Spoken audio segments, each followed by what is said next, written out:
Nahmaduhu wa nasta'inuhu wa nastaghfiruh wa na'udzu billahi min shururi anfusina wa min sayyiati a'malina may yahdihillahu fala mudilla lahu wa may yudlil fala hadiyalah wa asyhadu an la ilaha illallah wahdahu la syarika lahu wa asyhadu anna Muhammadan abduhu wa rasuluh.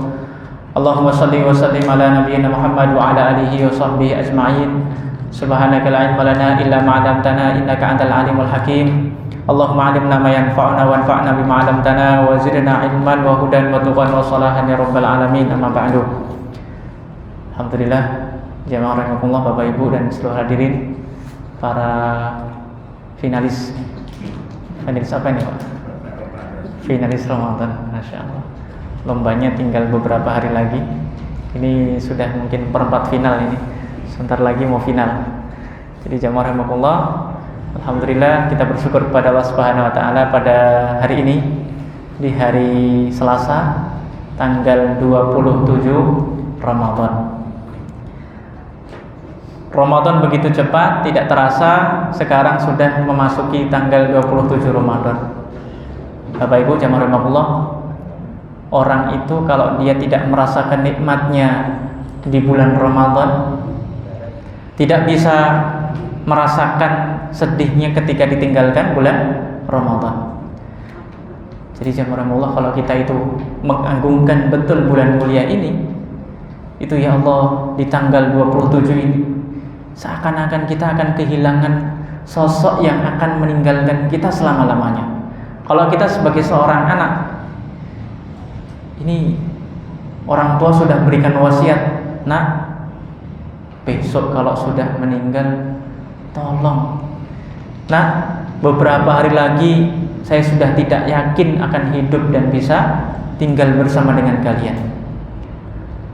Kalau seorang dokter, jamaah rahimakumullah, memberikan vonis kepada seorang pasien dikatakan, mohon maaf, ini kalau menurut medis kami sudah angkat tangan, tinggal 1 hari lagi dia nyawanya. Apa yang akan kita lakukan jamaah rahimakumullah? Pasti kita akan bersemangat untuk beribadah. Seakan-akan sehari itu kita full non-stop beribadah.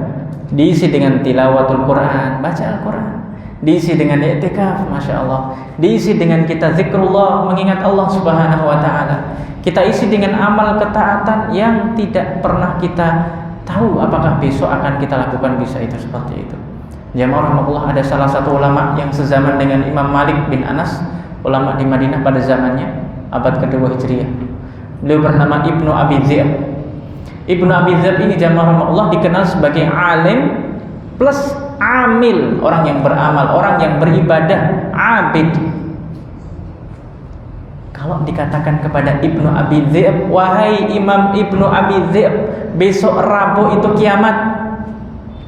Kalau seandainya dikatakan itu, seandainya, beliau mengatakan, aduh, saya sudah nggak tahu apa lagi yang bisa saya kerjakan. Itu levelnya sudah level luar biasa jemaah. Beliau dikatakan kalau seandainya besok itu kiamat, beliau bilang apa? Saya sudah tidak tahu apa lagi yang bisa saya kerjakan. Karena beliau beribadah kepada Allah itu terus. Kalau kita mungkin jawabannya, aduh, saya nggak tahu besok mau bertemu Allah dengan modal apa itu kan. Tapi kalau beliau mengatakan, saya sudah tidak tahu lagi harus apa yang saya kerjakan. Semuanya sudah dikerjakan, A sampai Z, ibadah itu sudah menjadi kehidupan beliau jamaah rahimakumullah. Dokter menvonis besok usia Anda hanya 1 hari. Setelah itu saya nggak tahu. Dokter mengatakan gitu, kami sudah angkat tangan. Dokter mengatakan ini sekarang pakai selang oksigen. Kalau oksigennya dicopot besok meninggal dunia. Jamaah rahimakumullah, salah satu cara agar kita ini bersemangat beribadah adalah jangan terlalu kita berharap masih ada hari esok. Kalau kita terlalu berharap tulul amal, oh besok masih ada hari Rabu, besok masih ada hari Kamis, besok Jumat, Sabtu, Ahad dan seterusnya, itu membuat kita apa? Lalai. Taubat, oh besok aja lah, sekarang tak enak-enak dulu. Sekarang tak maksiat tuh, maksiat tuh, naudzubillah min dzalik. Sekarang tak memanfaatkan masa muda dulu lah, ngalor ngidul nggak jelas. Tapi jamaah rahimakumullah, ingat Setiap yang kita kerjakan hari ini itu akan dipertanggungjawabkan nanti pada hari kiamat. Maka kalau kita pikirannya, wah masih ada hari esok, betul jamaah Allah, masih ada hari esok, tapi belum tentu hari esok itu untuk kita. Bisa jadi hari esok itu untuk siapa? Untuk orang lain, untuk tetangga kita, untuk saudara kita, tapi bukan untuk kita. Maka jamaah Allah, ini masya Allah para finalis Ramadan ini, semoga Allah Subhanahu Wa Taala berikan kesehatan sampai nanti terakhir, dan semoga nanti berlanjut ibadah ini sampai kapanpun. Karena tidak ada yang namanya ibadah itu batasannya kecuali apa jemaah? Mati. Wa'bud rabbaka hatta ya'tiyakal maut. Jadi namanya istirahat itu ya nanti di surga. Bismillah jemaah. Istirahat itu di surga. Di surga kalau di dunia itu hanya apa? Hampir apa Pak Bu? Nanti kalau kebanyakan minum nanti kekenyangan. Kata Rasulullah SAW, perumpamaan manusia dengan dunia itu seperti apa? Seperti orang yang istadhalla tahta syajarah, seperti orang yang sedang ngiyup. Apa itu ngiyup Pak? Berteduh. Jadi seperti orang yang berteduh di bawah pohon. Istadhalla tahta syajarah. Kita hanya ngiyup ini. Kita ini hanya sejenak untuk berteduh di bawah terik panas matahari. Kalau kita sedang berjalan ibarat seorang musafir. Musafir itu tidak akan pernah berhenti sampai kapan Bapak Ibu? Kalau sudah sampai tujuan. Kita dari Jogja ingin pergi ke Semarang misalnya. Kalau kita niatnya sudah sampai ke Semarang, tidak mungkin kita sampai Ungaran kemudian kita balik lagi. Karena apa? Tujuan kita belum selesai sampai ke Semarang. Dunia itu semenjak kita lahir sampai sekarang kita ini sedang safar. Safarnya adalah ila daril akhirah. Kemudian Bapak Ibu sampai ke negeri akhirat. Kita hanya ngiyup, kita hanya berteduh. Dan ketika kita sudah sejenak berteduh, kita akan melanjutkan perjalanan itu lagi, tidak akan pernah berhenti. Kematian itu yang akan membuat kita berhenti. Kematian itulah yang akan membuat kita berhenti, dan kita akan menantikan amal-amal yang sudah kita kerjakan hari ini. Jamaah rahmatullah, tidak ada yang sia-sia bagi Allah Subhanahu wa taala. Wa ma kana Allahu liyudhi'a imanakum. Hari ini jamaah rahmatullah, ini berarti sudah dari sejak hari ke-21 nih iktikafnya. Sejak tanggal 21 Ramadan sampai detik ini, jamaah rahmatullah, ini nanti karpet ini akan menjadi saksi di depan Allah. Pulpen yang Bapak Ibu pegang itu akan menjadi saksi. Tangan Bapak Ibu akan menjadi saksi, kaki Bapak Ibu akan menjadi saksi, punggung Bapak Ibu akan menjadi saksi pada hari kiamat. Ya Allah, dulu ini teman-teman Bapak akan menjadi saksi juga. Dulu si fulan, dulu Bapak ini, dulu Ibu ini ketika di dunia iktikaf di Masjid Al-Irsyad selama 10 hari. Itu tidak ada lupa Pak. Walaupun mungkin di catatan panitia takmir itu hilang datanya Pak, tapi di malaikat tidak ada ceritanya kok datanya hilang, itu nggak ada. Atau sengaja menghilangkan data, mboten enten itu Pak, nggak ada. Semuanya akan tercatat rapi. Kalau manusia beramal mungkin akan lupa. Oh iya ya, ternyata dulu pernah ya. Saking lamanya, ternyata dulu pernah nih reunian setelah 20 tahun misalnya. Dulu reunian peserta iktikaf Masjid Al-Irsyad misalnya tahun 1444 Hijriah. Tidak ada yang tahu, jamaah lupa. Tapi kalau malaikat ketika mencatat itu akan diingat terus. Allah akan balas dengan yang terbaik. Ya. Tangan yang sekarang tidak bisa berbicara ini suatu saat akan watukallimuna aidi. Tangan ini akan menjadikan saksi, ya Allah, dulu tangan ini digunakan untuk mencatat ilmu. Dulu tangan ini digunakan untuk share kebaikan dan lain sebagainya. Ya Allah, dulu kepala ini digunakan untuk melihat yang baik, mendengarkan yang baik, berucap dan tutur kata yang baik. Jamaah rahmatullah, itu semuanya akan menjadi saksi kita pada hari kiamat nanti. Itu sebatas mukadimah. Alhamdulillah, insyaallah kita akan melanjutkan kembali pembahasan pertama perdana ini nanti kami diberikan kesempatan dengan izin Allah Subhanahu wa taala. Semoga Allah ridhai dan Allah berikan pertolongan kepada kami semuanya. Amin ya rabbal alamin. Buku yang di depan Bapak Ibu semuanya sudah semuanya dapat ya Pak? Sudah ya. Sifatul Ibadir Rahman. Sifat itu artinya sifatnya. Alhamdulillah jamaah rahimakumullah, kalau kita menjadi orang Indonesia itu sudah terbantukan. Sudah banyak kosakata bahasa Arab yang dihafal. Leres mboten Pak? Betul. Masjid itu asalnya bahasa Arab. Ada kursi. Kemudian ada ini apa Pak? Kitab pun bahasa Arab. Berarti Masya Allah Pak. Atau diganti dengan bahasa Arab sekarang Pak kajiannya Pak. Ini kan semuanya hampir beberapa kosakata dalam bahasa Indonesia itu adalah berasal dari bahasa Arab. Jadi alhamdulillah kita dimudahkan Bapak Ibu semuanya untuk belajar berbahasa Arab, karena memang hampir berapa persen bahasa kita itu adalah keserapan. Nah, ini sejarahnya panjang dulu. Dan alhamdulillah jamaah Allah, walaupun Indonesia ini berjuang melawan penjajah selama ratusan tahun, tapi mereka tidak bisa meninggalkan dan menghilangkan itu semuanya. Ya. Ada beberapa hal yang memang mereka sempat dan berhasil hilangkan, tapi berarti ini menunjukkan dulu pendahulu-pendahulu kita itu adalah orang-orang yang hebat dengan izin Allah Subhanahu wa taala. Ratusan tahun jamaah Allah, tapi mereka bisa mempertahankan hal ini. Ya, memang dulu ada namanya istilah Arab Pegon, itu memang sekarang sudah tidak ada lagi, ataupun kalaupun ada beberapa di pondok atau di tempat yang lain, tapi sudah tidak seperti dahulu. Kalau saya punya uang jamaah Allah dulu dari Simbah, nama uang pinggol, uang sen, itu tulisannya dengan Arab Pegon. Sekarang ada beberapa tapi tidak. Tapi alhamdulillah Allah Subhanahu wa taala tetap menjaga Islam di negara kita ini, di Nusantara kita ini. Ini nikmat yang tidak boleh terputus. Kita harus lanjutkan silsilah ini, kita harus lanjutkan mata rantai kebaikan ini dari satu generasi harus berlanjut ke generasi yang selanjutnya, tidak boleh terputus. Kita belajar ajarkan kepada anak cucu kita belajar ajarkan kepada tetangga kita, kepada keluarga kita dan seluruhnya. Qu anfusakum wa ahlikum nar. Kita jaga semuanya dari api neraka. Sifatul Ibadir Rahman, sifat-sifat ibad.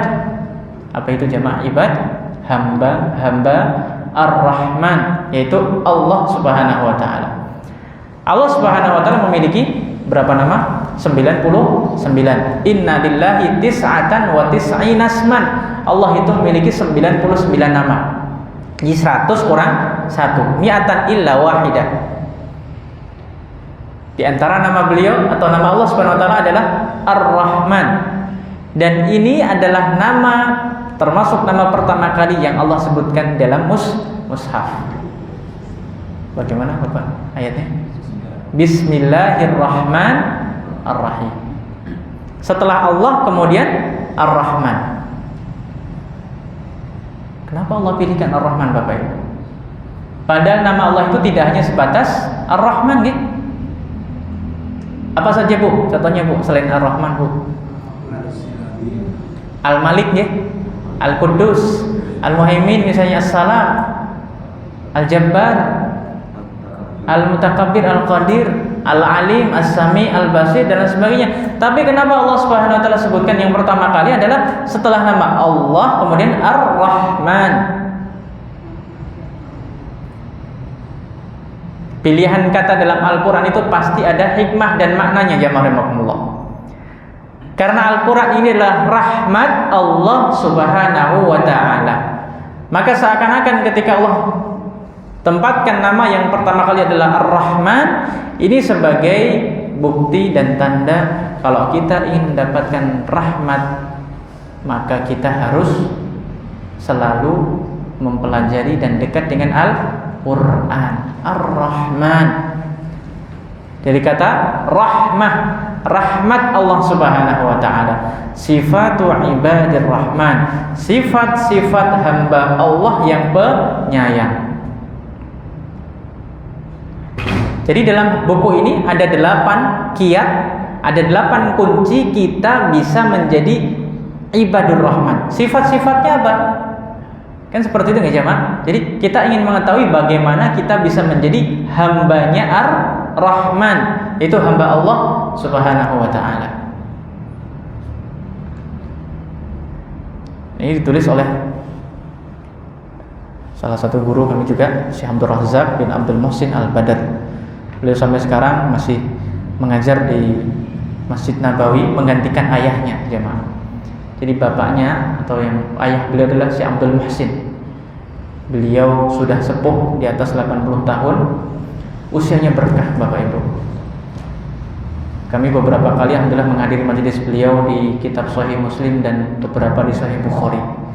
Beliau kurang lebih dari 30 tahun beliau mengajarkan di Masjid Nabawi Al-Kutub As-Sittah. Kita mengenal Bapak Ibu rujukan hadis. Dalam Islam kan dua dasar penting, dua pondasi, ada Al-Quran dan ada hadis. Ada hadis-hadis yang itu dikumpulkan oleh para ulama kita. Nah, kitab-kitabnya enten kurang lebih ada 6. Tapi tentunya tidak hanya itu saja. Beliau khatamkan Sahih Bukhari di Masjid Nabawi. Beliau khatamkan Sahih Muslim di Masjid Nabawi. Sahih Bukhari, Sahih Muslim itu Bapak Ibu jumlahnya bukan hanya 45 hadis, bukan hanya 30 hadis nih, tapi jumlahnya 77 ribuan hadis. 8.000 hadis. Ini ayah dari Syekh Abdul Razak yang bernama Syekh Abdul Muhsin. Kita sebut sebagai, kalau di sana nyebutnya dengan Syekh Al-Abbad, Syekh Abbad, lebih populernya seperti itu. Sunan Abu Dawud selesai juga di Masjid Nabawi. Sunan Tirmidzi selesai di Masjid Nabawi. Sunan Nasai selesai di Masjid Nabawi. Sunan Ibnu Majah juga selesai khatam di Masjid Nabawi. Jamaah rahimakumullah. Usia itu kalau berkah pasti akan dituntun Allah untuk melakukan kebaikan-kebaikan yang sangat banyak sekali. Usia beliau dedikasikan untuk ilmu.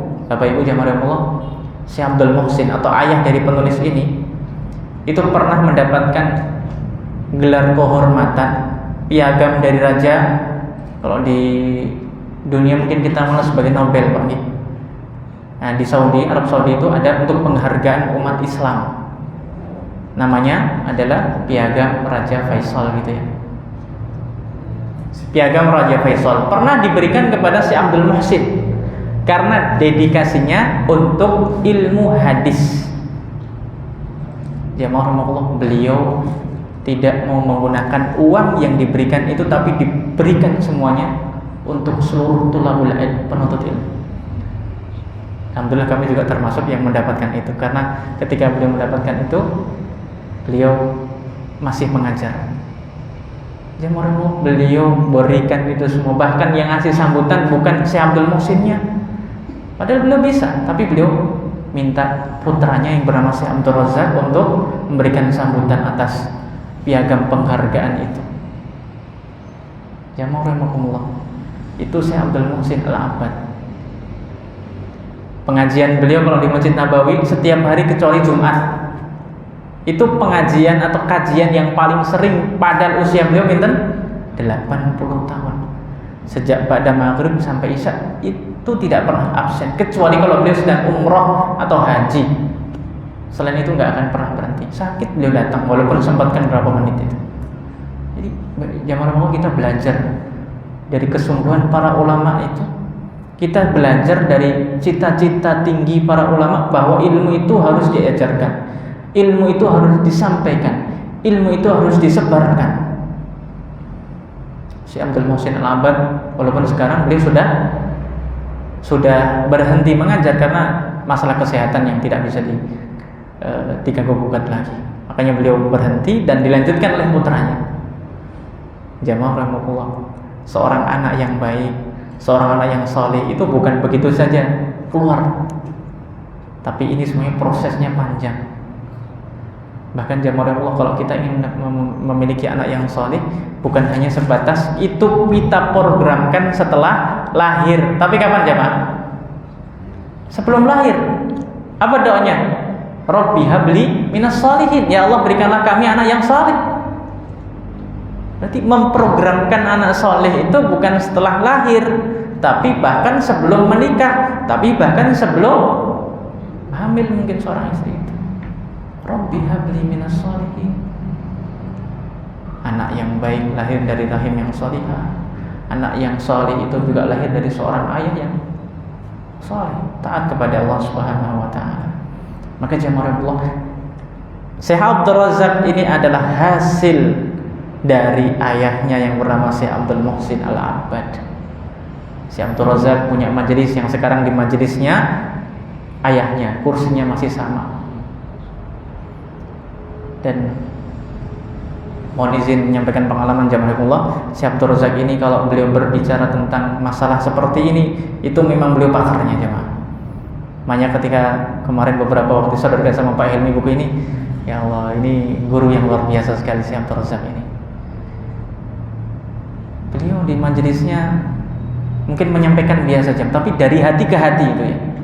Kalau bicara masalah hati, tazkiyatun nafs, ya Allah, beliau itu pakarnya jemaah. Kalau bicara tentang masalah taubat, bicara masalah tentang akidah, beliau membahas tentang akidah menangis jemaah, apalagi masalah tentang taubat.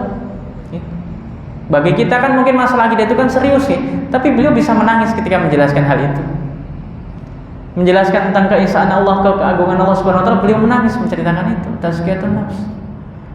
Jadi jemaah Allah, saya pribadi sebetulnya juga berat ini ketika membahas sifat ibadir rahman dari salah satu guru kami hafizallah, yang semoga Allah jaga beliau, Syekh Abdul Razak, dan semoga kami dikumpulkan dengan orang-orang salih.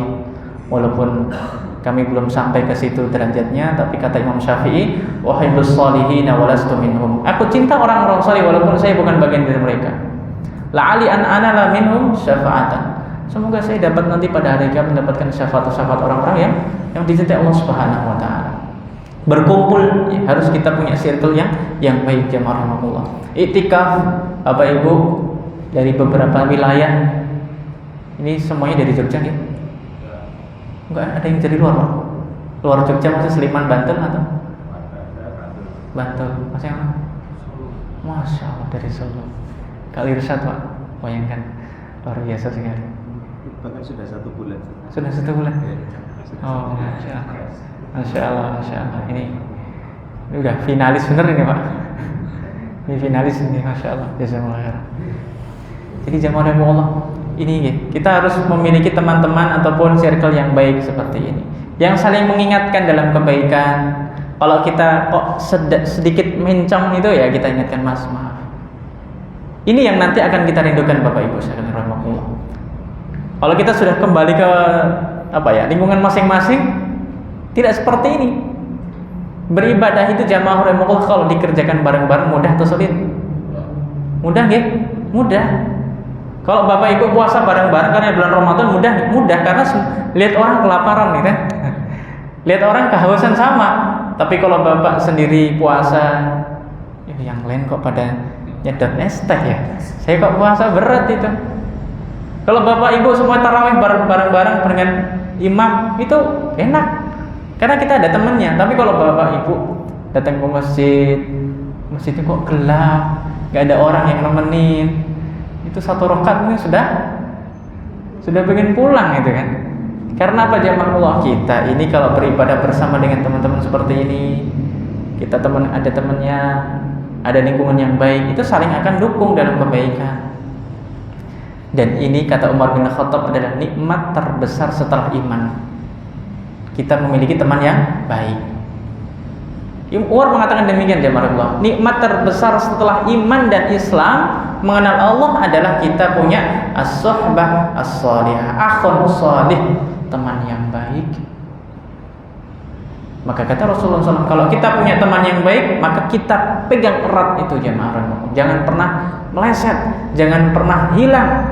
Karena akan ada waktunya kita akan merasa kehilangan mereka. Ya Allah, itu si fulan yang sudah mendahului kami. Kenapa kok dulu ketika dikasih nasihat saya ini nggak nurut? Kenapa ketika dulu saya diajak untuk ngaji, kenapa nggak ikut?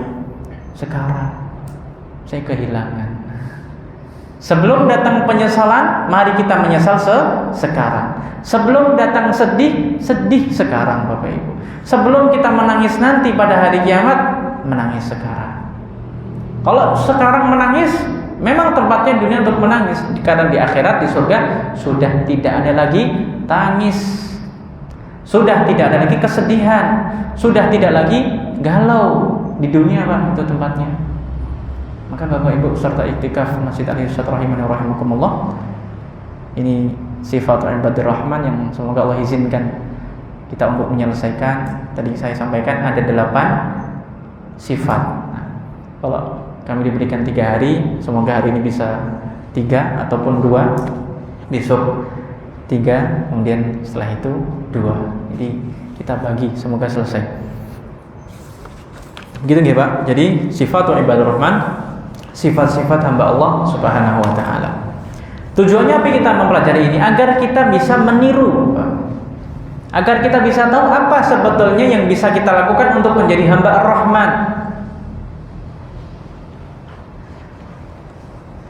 Monggo dibuka di halaman ke-5 ya. Halaman ke-5. Itu yang paling atas kira-kira gambar apa itu, Pak?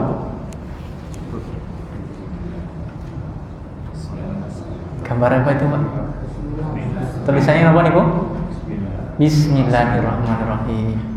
Masya Allah. Ini tulisannya Bismillahirrahmanirrahim dengan menyebut Allah, nama Allah Ar-Rahman Ar-Rahim.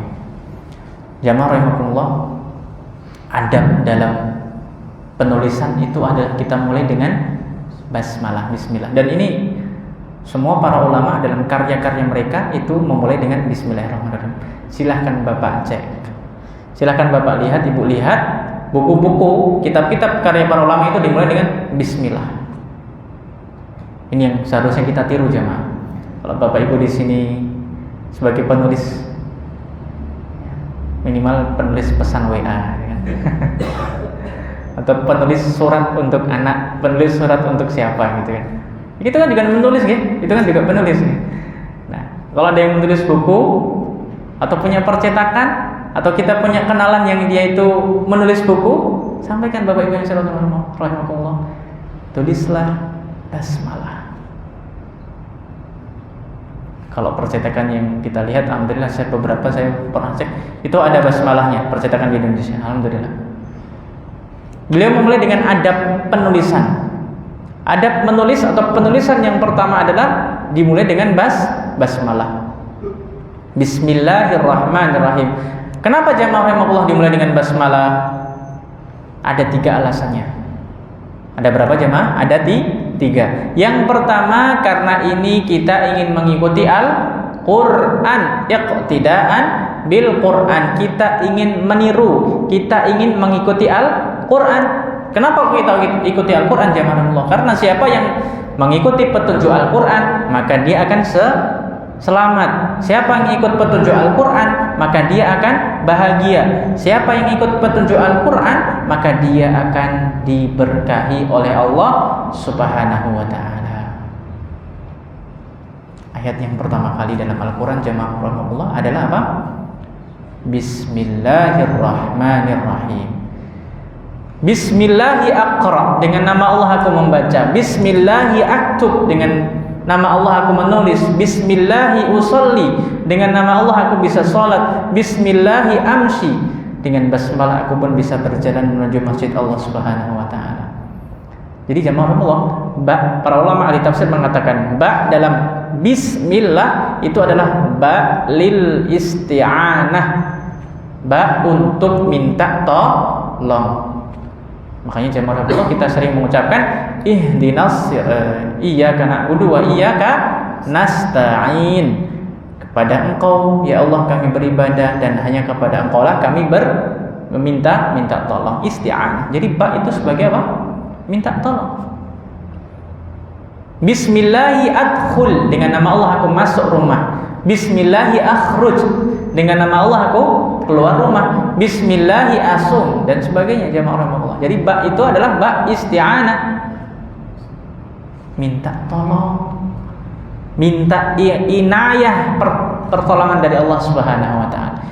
Karena kita lemah jamaah rahimahullah. Tidak ada yang bisa menuntun kita untuk datang ke masjid melainkan Allah Subhanahu wa ta'ala. Ini bukan masalah hebat-hebatan dan kuat-kuatan, bukan masalah sehat-sehatan jamaah rahimahullah, tapi masalah taufik hidayah dari Allah Subhanahu wa ta'ala. Saya yakin ya Pak Allah. Banyak orang yang lebih longgar waktunya ketimbang bapak ibu semuanya di sini. Bapak ibu rela meninggalkan keluarganya, rela meninggalkan mungkin aktivitas sehari-harinya. Ada banyak orang yang lebih longgar dan slow dibandingkan bapak ibu, tapi belum Allah izinkan untuk iktikaf. Ada orang yang lebih longgar dan banyak waktunya, tapi belum Allah berikan taufik untuk bisa ke masjid. Padahal mereka mungkin lebih sehat, lebih kuat, lebih banyak segala-galanya. Tapi sekali lagi jamaah rahmatullah, kita ini bisa beribadah atas izin sinten Allah Subhanahu wa taala. Kita ini bisa iktikaf di 10 hari terakhir karena Allah yang izinkan kita untuk bisa mendatangi masjid rumah Allah Subhanahu wa taala. Kalau bukan karena kecintaan Allah, mustahil kita lakukan jemaah. Ibnu Qayyim dalam bukunya mengatakan begini jemaah rahmatullah. Jangan pernah kita merasa bahwa ibadah yang kita kerjakan itu adalah karena jiwa kita kuat. Jangan pernah mengira bahwasanya kita bisa berbuat kebaikan karena kita ini hebat. Kata beliau, bal innaka abdun. Tapi sesungguhnya wahai fulan, kamu ini adalah seorang hamba Allah. Ahabbak, yang Allah Subhanahu wa taala mencintaimu. Jadi jamaah Allah, kalau kita bisa beribadah itu karena kita itu sebatas hamba Allah dan dicintai Allah. Kalau kita bisa berpuasa, kalau kita bisa salat, kalau kita bisa tarawih, kalau kita bisa bertaubat kepada Allah Subhanahu wa taala, kalau kita bisa menangis di tengah malam ketika Bapak Ibu sedang i'tikaf misalnya, duduk di pojokan merenung, kemudian meneteskan air mata. Kata Rasulullah SAW, ada 7 golongan yang Allah akan berikan naungan yauma la dzilla illa dzilluh, di hari di mana sudah tidak ada lagi pertolongan kecuali pertolongan Allah. Di antaranya sinten? Wa rajulun, ada seseorang laki-laki atau perempuan sama saja. Zakarallah, mereka mengingat Allah Subhanahu wa taala. Lisannya yang keluh, lisannya yang tidak bisa melakukan apapun itu Allah izinkan untuk bisa mengucapkan subhanallah, alhamdulillah, Allahu akbar. Rajulun zakarallah, mereka mengingat Allah Subhanahu wa taala. Kalau kita mengingat Allah jamaah Allah, semuanya itu akan terasa ringan. Bahkan beban yang kita emban, musibah yang sedang menghadang kita tidak ada artinya. Kenapa jemaah? Karena Allahu Akbar. Kita ikrarkan Allah itu maha besar. Jadi tidak ada yang lebih besar ketimbang Allah Subhanahu wa ta'ala. Tidak ada yang kita agungkan dalam hati kita melainkan Allah Subhanahu wa ta'ala.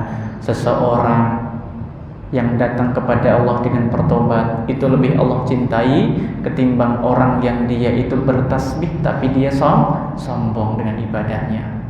Seseorang yang meneteskan air mata lebih Allah cintai ketimbang orang yang dia itu bersedekah tapi kemudian dia itu takabur dengan apa yang dilakukannya. Jamaah rahimakumullah, Bapak Ibu yang saya hormati rahimakumullah, rajulun, seseorang zakarallah, yang mengingat Allah. Kapan mengingatnya? Khalian, tidak ada orang yang melihat, sendiri, sunyi, dalam kegelapan malam, semua orang tidur terlelap, Bapak Ibu terbangun, ambil air wudu, dingin, selimut manggil-manggil, tapi kita semuanya ingat zakarallaha khalian. Kita mengingat Allah dalam kesendirian. Fafadat ainahu, kemudian air matanya itu menetes. Jamaah, tetesan air mata orang yang bertobat itulah tetesan mahal, tetesan kejujuran, bukan ingin dilihat orang, bukan ingin dianggap orang salih, bukan ingin dianggap orang yang alim. Di tengah kegelapan malam, tidak ada mata yang melihat, tidak ada telinga yang mendengar, tidak ada orang yang lewat. Orang tersebut menangis karena Allah. Orang tersebut menangis karena ingat dosa, ya Allah, betapa banyak dosa yang aku lakukan, sedangkan nikmatmu terus tatro, tidak akan pernah berhenti. Jamaah orang-orang yang seperti itu adalah orang-orang yang spesial, nanti pada hari kiamat akan mendapatkan pertolongan Allah. Di saat harta yang kita miliki tidak akan pernah bisa menolong kita.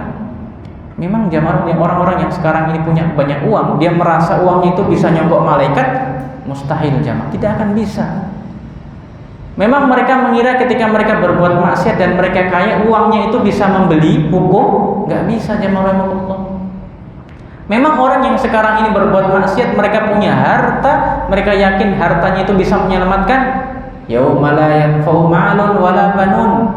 Harta tidak bermanfaat lagi pada hari kiamat. Keluarga kita tidak akan bermanfaat lagi. Kalau sekarang mungkin, saya punya orang dalam. Di akhirat sudah tidak ada lagi jamaah Allah. Sudah tidak ada lagi hubungan, semuanya nafsi. Semuanya memikirkan dirinya sendiri. Makanya jamaah Allah, kalau dulu di tanggal 2006 gempa, Bapak Ibu masih ingat ya? Di Jogja gempa luar biasa sekali itu. Apa yang dilakukan jamaah? Ketika bumi ini idza zulzilatil ard, bumi ini digoncangkan, apa yang terjadi? Semua orang itu sibuk untuk menyelamatkan dirinya sendiri. Dia nggak fokus. Bahkan mungkin jamaah dalam surat Al-Hajj, ketika ada ibu yang menggendong anaknya yang sangat disayangi dan dikasihi, ketika terjadi kiamat dilempar anak itu. Karena apa? Mereka ingin selamat sendirian. Ketika ada ibu yang sedang menggendong putri-putranya yang sangat dicintai, kemudian apa? Lupa itu. Karena apa? Semuanya fokus untuk menyelamatkan diri sendiri. Kita tidak bisa minta tolong sama siapapun kecuali kepada Allah Subhanahu wa ta'ala. Maka Bapak Ibu yang saya hormati rahimakumullah, yakin dengan kita selalu berucap, dengan kita selalu berzikir kepada Allah Subhanahu wa ta'ala, Allah akan berikan kemudahan. Tidak ada yang sulit bagi Allah Subhanahu wa ta'ala. Beliau tadi mengatakan, Ibnu Qayyim, kita beribadah itu bukan karena kita kuat dan hebat, tapi karena kita itu dicintai Allah. Kata beliau, kalau Allah sudah cinta kita, maka jangan pernah sia-siakan cinta Allah, sehingga kalau kita sia-siakan itu, Allah lupa kita. Ya, udah dikasih nikmat kok tidak disyukuri? Sudah dikasih nikmat, tapi kenapa kita tidak maksimalkan? Udah, Allah capek itu jamaah. Jadi Bapak Ibu yang Allah, yang pertama tadi apa? Kenapa dituliskan basmalah? Karena Al-Quran lah yang mengajarkan kita untuk memulai dengan basmalah. Yang kedua jamaah rahimakumullah, nomor kali. Kenapa kok dimulai dengan basmalah? Karena ini berdasarkan hadis Rasulullah yang minimal derajatnya hasan. Yang minimal derajatnya nomor hasan. Kan derajat hadis macam-macam ya Pak Bu. Ada sahih, terus apa boleh? Ada apa lagi Pak?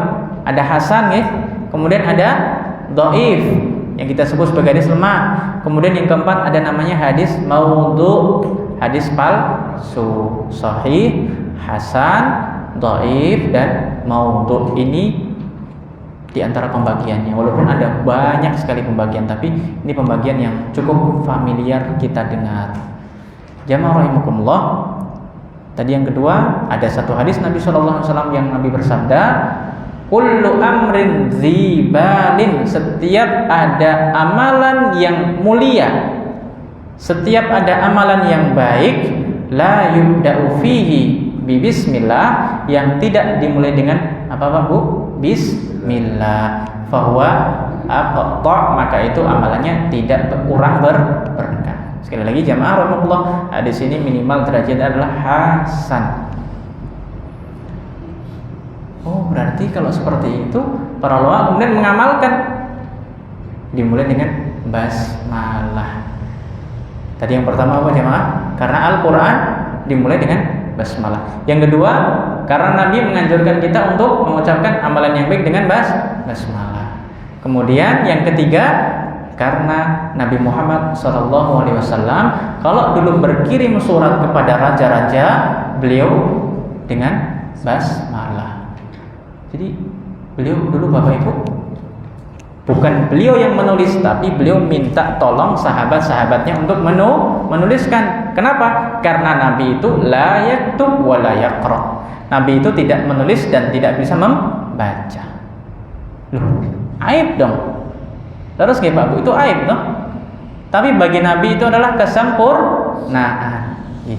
Saya ulangi jamaah Allah, tidak bisa menulisnya Nabi dan tidak bisa membacanya Nabi itu adalah kesempurnaan bagi beliau. Kalau bagi kita mungkin itu aib, kekurangan. Ini orang kok nggak bisa menulis, orang nggak bisa membaca. Tapi itu bagi Nabi apa? Kesempurnaan. Kenapa jamaah Allah? Agar ini sebagai bantahan bagi orang yang mengatakan ini tulisan Nabi. Dari mana Nabi menulis? Oh, Nabi nggak bisa menulis. Agar mereka itu terbantahkan. Nabi tidak bisa membaca. Kalau Nabi bisa membaca, jamaah Allah, orang-orang akan mengatakan apa? Oh, ini hasil bacaan dan literatur beliau dari ahli kitab. Tapi itu tidak terjadi. Nabi Muhammad tidak punya guru. Nggih, leres kan? Nabi Muhammad tidak punya guru. Karena gurunya adalah wahyu. Malaikat Jibril alaihissalam. Maka jamaah Allah, kekurangan bagi Nabi, tapi itu kelebihan bagi beliau. Bagi kita kekurangan itu, nggak bisa nulis, nggak bisa membaca, buta aksara ya. Tapi kalau bagi Nabi itu kesempurnaan. Yang seperti ini saja jamaah Allah, banyak orang Quraisy yang mengklaim ini tulisan Nabi. Loh, seperti itu Pak. Orang kalau sudah ngayal itu, itu dikasih tahu dari manapun juga. Wis itu udah, karena benci ya. Sampun benci kan seperti itu. Orang benci itu kalau pun itu datang kebenaran dari malaikat Jibril gak akan terima. Jadi Bapak Ibu hormati rahimakumullah, kebencian inilah yang menutup seseorang menerima kebenaran. Maka jamaah Allah, kalau orang itu sudah benci, udah kebenaran itu dianggap sebagai apa? Kebatilan. Makanya jamaah Allah, kita ini semuanya berusaha untuk bisa menerima kebaikan dari siapapun. Bahkan Nabi Muhammad mengajarkan kita untuk bisa tawadhu. Nabi Muhammad mengajarkan kita untuk menerima kebenaran dari siapapun itu. Bahkan mohon maaf, kalaupun kebenaran itu datangnya dari orang yang memusuhi kita, udah Pak, kita terima Pak. Itu tawadhu. Nabi Muhammad SAW mengajarkan kita untuk tawadhu. Dan alhamdulillah nanti di sini ada bahasan tentang salah satu sifat ibadur rahman adalah at-tawadhu lillahi walinnas. Jadi tadi yang ketiga, surat Nabi Muhammad itu dimulai dengan basmalah. Ada assalamualaikum mboten Pak Bu? Suratnya Nabi ada assalamualaikum. Kalau assalamualaikum surat Nabi tidak diucapkan untuk orang-orang, karena ini suratnya untuk sinten? Untuk raja yang belum Islam. Di Mesir ada, kemudian ada di mana di Syam ya, Romawi dikirimkan, tapi beliau mengucapkan karena assalamualaikum nggak boleh gitu untuk orang-orang yang belum Islam, nggak boleh Pak. Tidak boleh kita memulai dengan assalamualaikum pada orang yang Yahudi, Nasrani, Buddha, Hindu dan lain sebagainya. Tapi kita boleh untuk menyapa dengan selain itu. Selamat pagi, assalamualaikum Bu, boleh. Selamat pagi, selamat siang, nggak ada masalah. Selamat malam, selamat duha, ya. Selamat duha. Duha kan istilah untuk umat Islam aja ya. Selamat duha. Tapi kalau kita berucap yang baik nggak ada yang melarang jemaah. Tapi yang dilarang adalah kita mengucapkan assalamualaikum warahmatullahi. Wah ini kan kita harus menghormati. Iya Pak, menghormati itu ada tempatnya. Ya. Menghormati itu ada tempatnya. Tidak semuanya yang baik itu harus kita ucapkan kepada orang yang memang tidak boleh kita ucapkan. Karena itu kan doa jemaah rahmatullah. Makanya Nabi ketika mengucapkan salam kepada orang non-muslim, Nabi tuliskan, sahabat diminta untuk menulis assalamu ala manittaba'al huda. Semoga keselamatan bagi orang yang mau mengikuti petunjuk hidayah. Nah, itu Pak, salamnya Nabi untuk orang-orang yang tidak beriman. Jadi petunjuk ini kapan? Akan didapatkan bagi orang yang mau menerima petunjuk hidayah dari Nabi Muhammad SAW. Jadi tadi basmalah Nabi tuliskan dalam surat-suratnya. Ada 3 tadi Pak ya. Yang pertama adalah karena Al-Quran dimulai dengan basmalah. Yang nomor kali karena hadis dari Nabi SAW, kemuliaan ataupun anjuran untuk mulai dengan basmalah dalam aktivitas baik kita. Yang nomor 3, karena Nabi Muhammad berkirim surat kepada para raja, para pemimpin orang-orang untuk mengajak Islam, beliau mulai dengan Bismillahirrahmanirrahim. Oke Pak, jadi itu pertama. Adab yang pertama adalah dengan basmalah. Adab yang nomor 2 adalah alhamdulillah dengan hamdalah. Saya coba hubungkan ini Pak. Ketika kita mengucapkan basmalah, berarti kita ini minta pertolongan sama Allah Subhanahu wa taala. Kalau Allah sudah menolong kita, maka kita berucap alhamdulillah. Jadi jemaah Allah, ucapan hamdalah itu adalah ucapan yang berat, dan itu adalah ucapannya ahli surga. Dalilnya apa Pak? Kok alhamdulillah ada ucapannya di surga? Allah Subhanahu wa taala berfirman, wa qalu alhamdulillahilladzi azhaba 'annal hazan. Ucapan orang nanti ketika masuk surga adalah alhamdulillah. Maka jamaah Allah, kalau kita ingin menjadi calon ahli surga, perbanyak mengucapkan alhamdulillah ketika masih di dunia. Biar nanti nggak kaget Pak. Ya, nggak kaget. Karena apa yang biasa kita lakukan sekarang atau apa yang biasa kita ucapkan hari ini itu adalah ya nanti akan menjadi sebab kita masuk ke dalam surga Allah Subhanahu wa taala. Allah tidak kasih surga gratis, gitu. Ya, harus bayar, Pak. Dan bayaran pun kita pun itu masih utang, Pak. Karena ibadah yang kita lakukan itu tidak bisa membeli surga. Oleh sebab itu kata Rasulullah SAW, seseorang masuk surga itu bukan karena amalnya, bukan satu-satunya sebab amalnya, tapi apa, Pak? Rahmat, ya, rahmat Allah, gitu. Karena rahmat Allah lah yang membuat kita masuk ke dalam surga. Nah, rahmat itu didapatkan dengan amal ibadah. Jadi surga didapatkan dengan rahmat Allah didapatkan dengan kita beribadah. Nah, terus ada orang yang mengatakan, loh, katanya rahmat itu surga didapatkan dengan rahmat. Ya udah, saya nggak usah beribadah, nanti kalau dapat rahmat juga masuk surga. Nggak bisa seperti itu. Perlu kita gabungkan Pak ayat-ayat itu. Wa tilkal jannatul lati uristumuha bima kuntum ta'malun. Itu jannah. Itu surga yang diberikan kepada kalian, kata Allah, sebab amal yang kalian lakukan. Memang amal itu adalah salah satu sebab, tapi bukan satu-satunya. Karena amal kita itu tidak cukup untuk bisa mendapatkan surga. Bapak Ibu yang saya hormati rahmatullah, apa yang kita kerjakan ini hari ini itu tidak cukup untuk membeli surga, Pak. Nggak ada apa-apanya nih. Tidak ada apa-apanya amal yang kita lakukan ini, walaupun kita sudah beribadah mungkin ratusan tahun bahkan, tidak akan pernah bisa membeli itu, Pak. Makanya kata beliau tadi, Imam Ibnu Qayyim mengatakan ini karena Allah cinta kepada kita. Karena Allah cinta kepada kita, ya. Jadi nomor kali Bapak Ibu adabnya adalah kita mengucapkan alhamdulillah. Bapak Ibu yang saya hormati rahimakumullah, pujian dalam bahasa Arab itu ada namanya alhamdu, dan kemudian ada as-sana, dan ada satu lagi al-madhu. Itu arti pujian, Pak. Tapi kenapa Allah sebutkan dalam Al-Fatihah alhamdulillah, bukan al-madhu lillah, bukan as-sana'u lillah? Bapak Ibu, kalau kita belajar tafsir, yang kita pelajari adalah apa makna ayat itu. Tapi kalau kita belajar tadabbur, kenapa Allah pilihkan kata itu? Tadabbur levelnya lebih tinggi ketimbang tafsir. Kalau tafsir, ini maknanya apa? Tujuannya apa? Makanya para ulama mengatakan tafsir itu menjawab pertanyaan maza, apa? Sedangkan tadabbur itu menjawab pertanyaan limaza wa kaifa, kenapa dan bagaimana. Kenapa Allah pilihkan alhamdulillah? Karena alhamdu yang ada di sini itu adalah memuji Allah dengan penuh pengagungan dan kecintaan.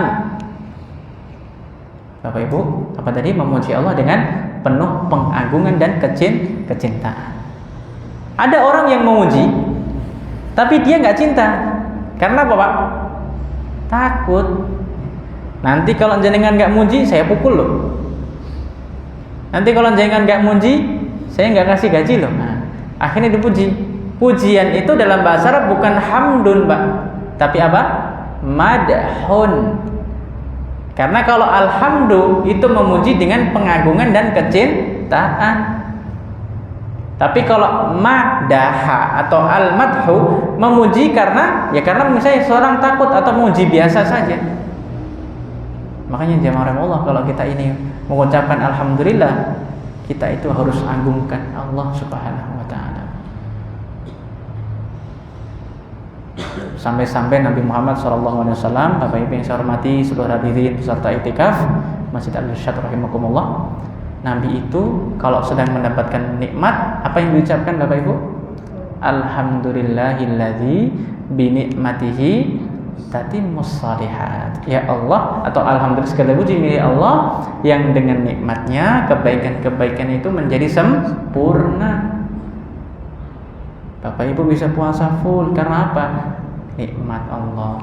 Bapak Ibu bisa tarawih nggak bolong karena nikmat Allah. Bapak Ibu bisa mengaji khatam berkali-kali karena nikmat Allah. Nabi ketika dapat nikmat ucapkan alhamdulillah.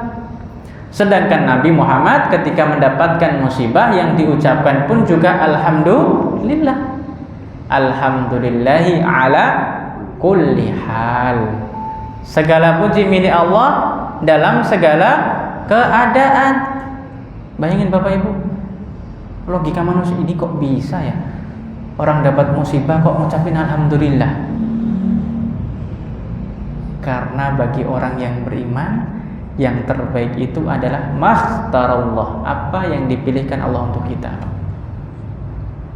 Bapak Ibu, manusia itu punya banyak sekali keinginan, tapi Allah terkadang tidak berikan keinginan itu untuk kita karena Allah tahu dan lebih sayang mana yang lebih baik untuk kita. Bapak Ibu misalnya gini, saya mau beli sepatu. Sepatunya itu ukuran 45 Pak. Sepatu apa itu Pak? Manusia ingin. Anak bilang gini, Pak, saya mau sepatu ukurannya 45, harus dibelikan detik ini, jam ini. Seorang ayah, jamaah Allah, kalau cinta sama anaknya pripun? Apakah diberikan sesuai dengan keinginannya? Tidak, tapi dibelikan sesuai dengan kebutuhannya. Anak itu paling ukurannya berapa Pak? Saya lupa dulu Pak kalau anak. 40 itu dewasa tuh Pak? 35 mungkin ya? 35 lah.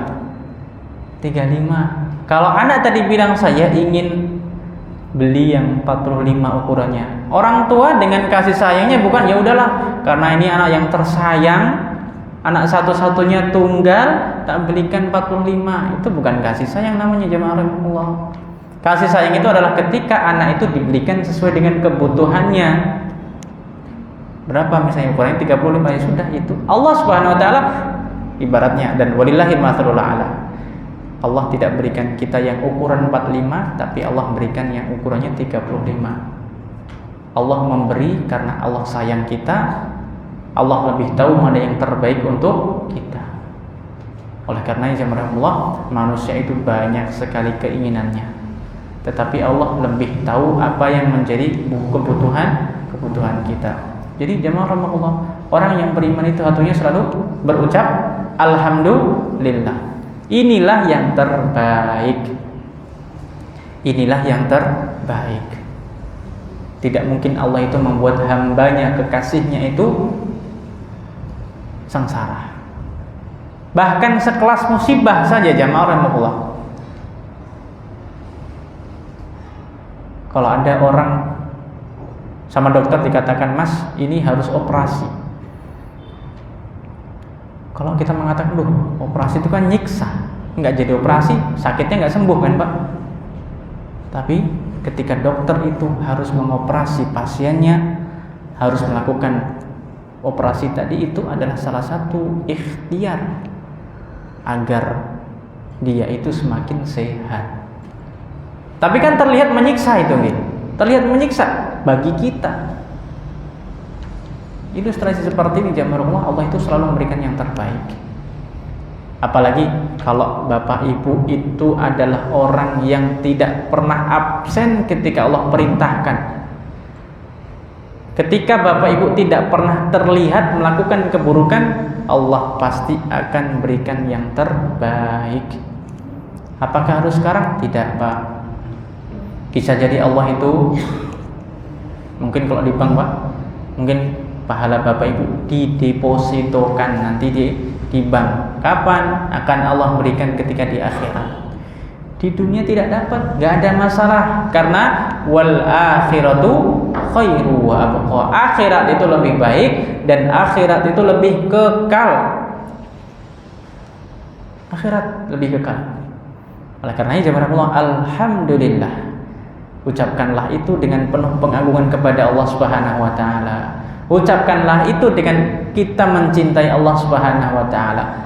Alhamdulillah ya Allah, Engkau telah berikan kami ketaatan, Engkau telah berikan kemudahan untuk bisa i'tikaf, Engkau telah berikan kemudahan kami untuk bisa bertemu dengan Ramadan sampai hampir di penghujungnya, maka sempurnakanlah nikmat itu ya Allah Subhanahu wa taala. Alhamdulillah. Ini adab yang nomor 2. Yang pertama tadi basmalah, yang kedua adalah alhamdulillah. Yang ketiga, wassalatu wassalamu ala Rasulillahi wa ala alihi wa sahbihi wa man wala. Yang ketiga adalah kita mengucapkan salawat dan salam kepada Rasulullah sallallahu alaihi wasallam. Nah, ini adab menulis ataupun penulisan. Dimulai dengan basmalah, kemudian hamdalah, kemudian mengucapkan salawat dan salam kepada Rasulullah Muhammad, kepada wasahbihi dan para sahabat-sahabatnya, wa man walah dan orang yang mencintainya. Berarti kita juga termasuk di situ, Bapak. Ibu, berarti kita termasuk orang-orang yang mencintai Nabi Muhammad SAW. Amma ba'du. Adapun setelahnya.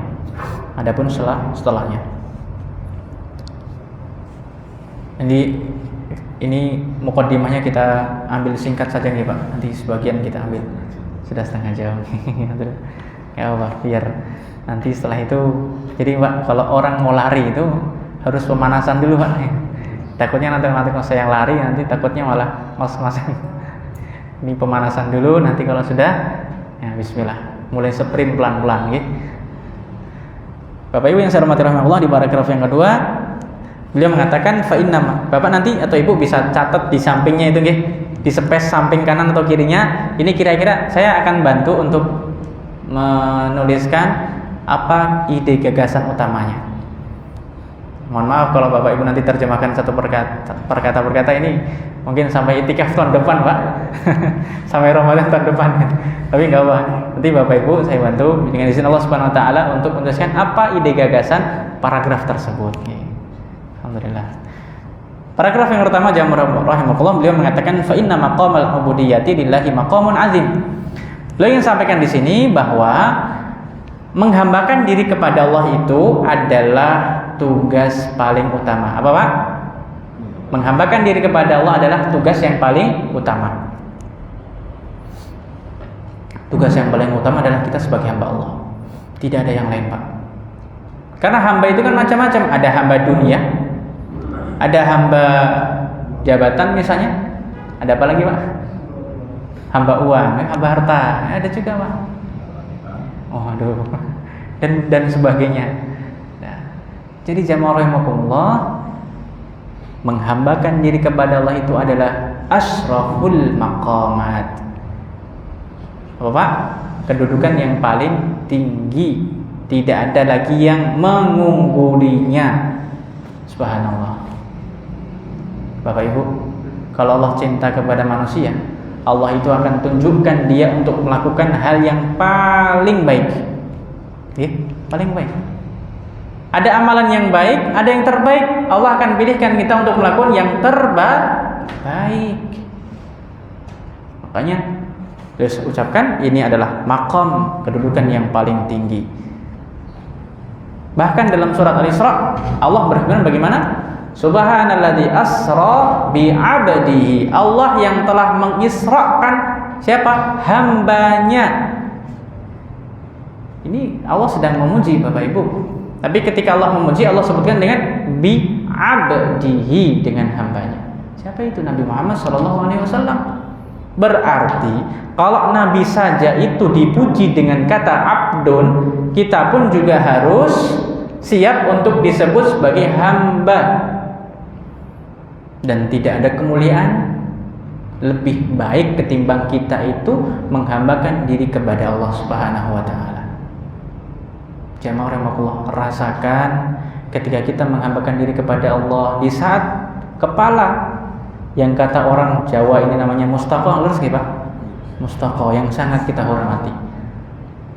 Orang Jawa itu atau orang Indonesia secara umum kalau dipegang kepalanya marah ya.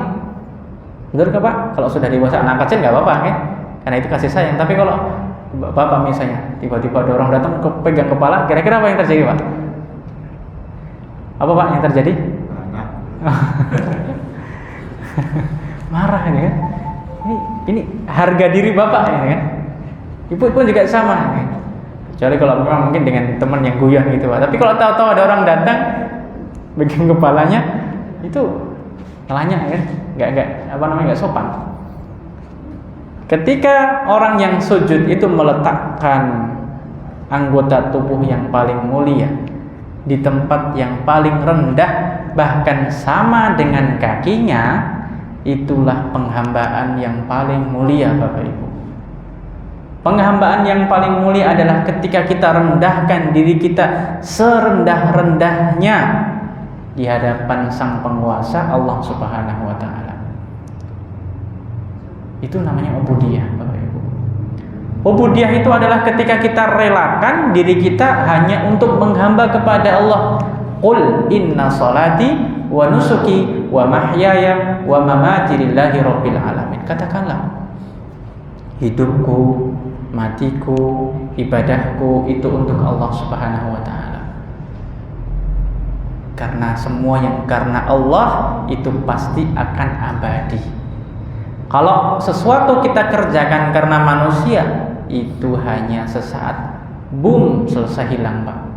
Tapi kalau itu karena Allah, Allah yang akan menjaganya, Allah yang akan merawat kebaikan-kebaikan itu. Oleh karenanya jemaah Allah, agar kita itu bisa beribadah istiqomah, niatkanlah karena Allah. Tapi kalau seseorang na'udzubillah niatnya karena manusia, yaitu niat akan tergantung kepada makhluk.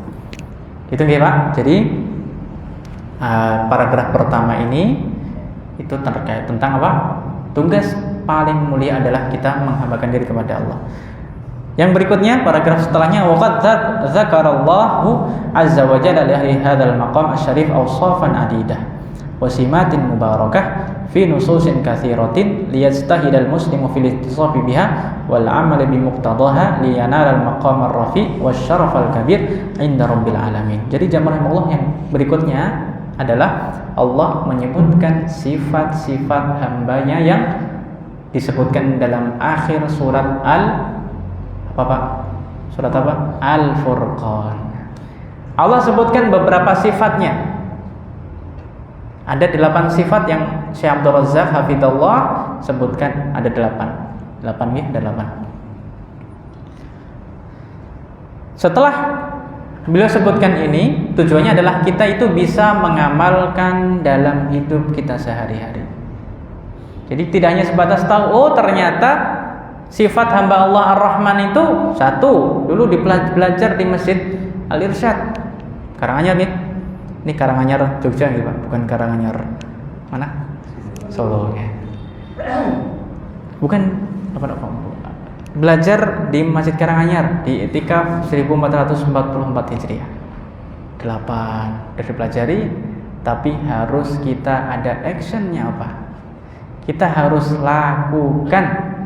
Karena ilmu itu diikat dengan apa Pak? Dengan tali? Dengan apa Bu? Diamalkan. Ditulis kalau nggak diamalkan juga lupa Pak. Ilmu diikat dengan tulisan, kemudian diamalkan. Diamalkan Bapak Ibu.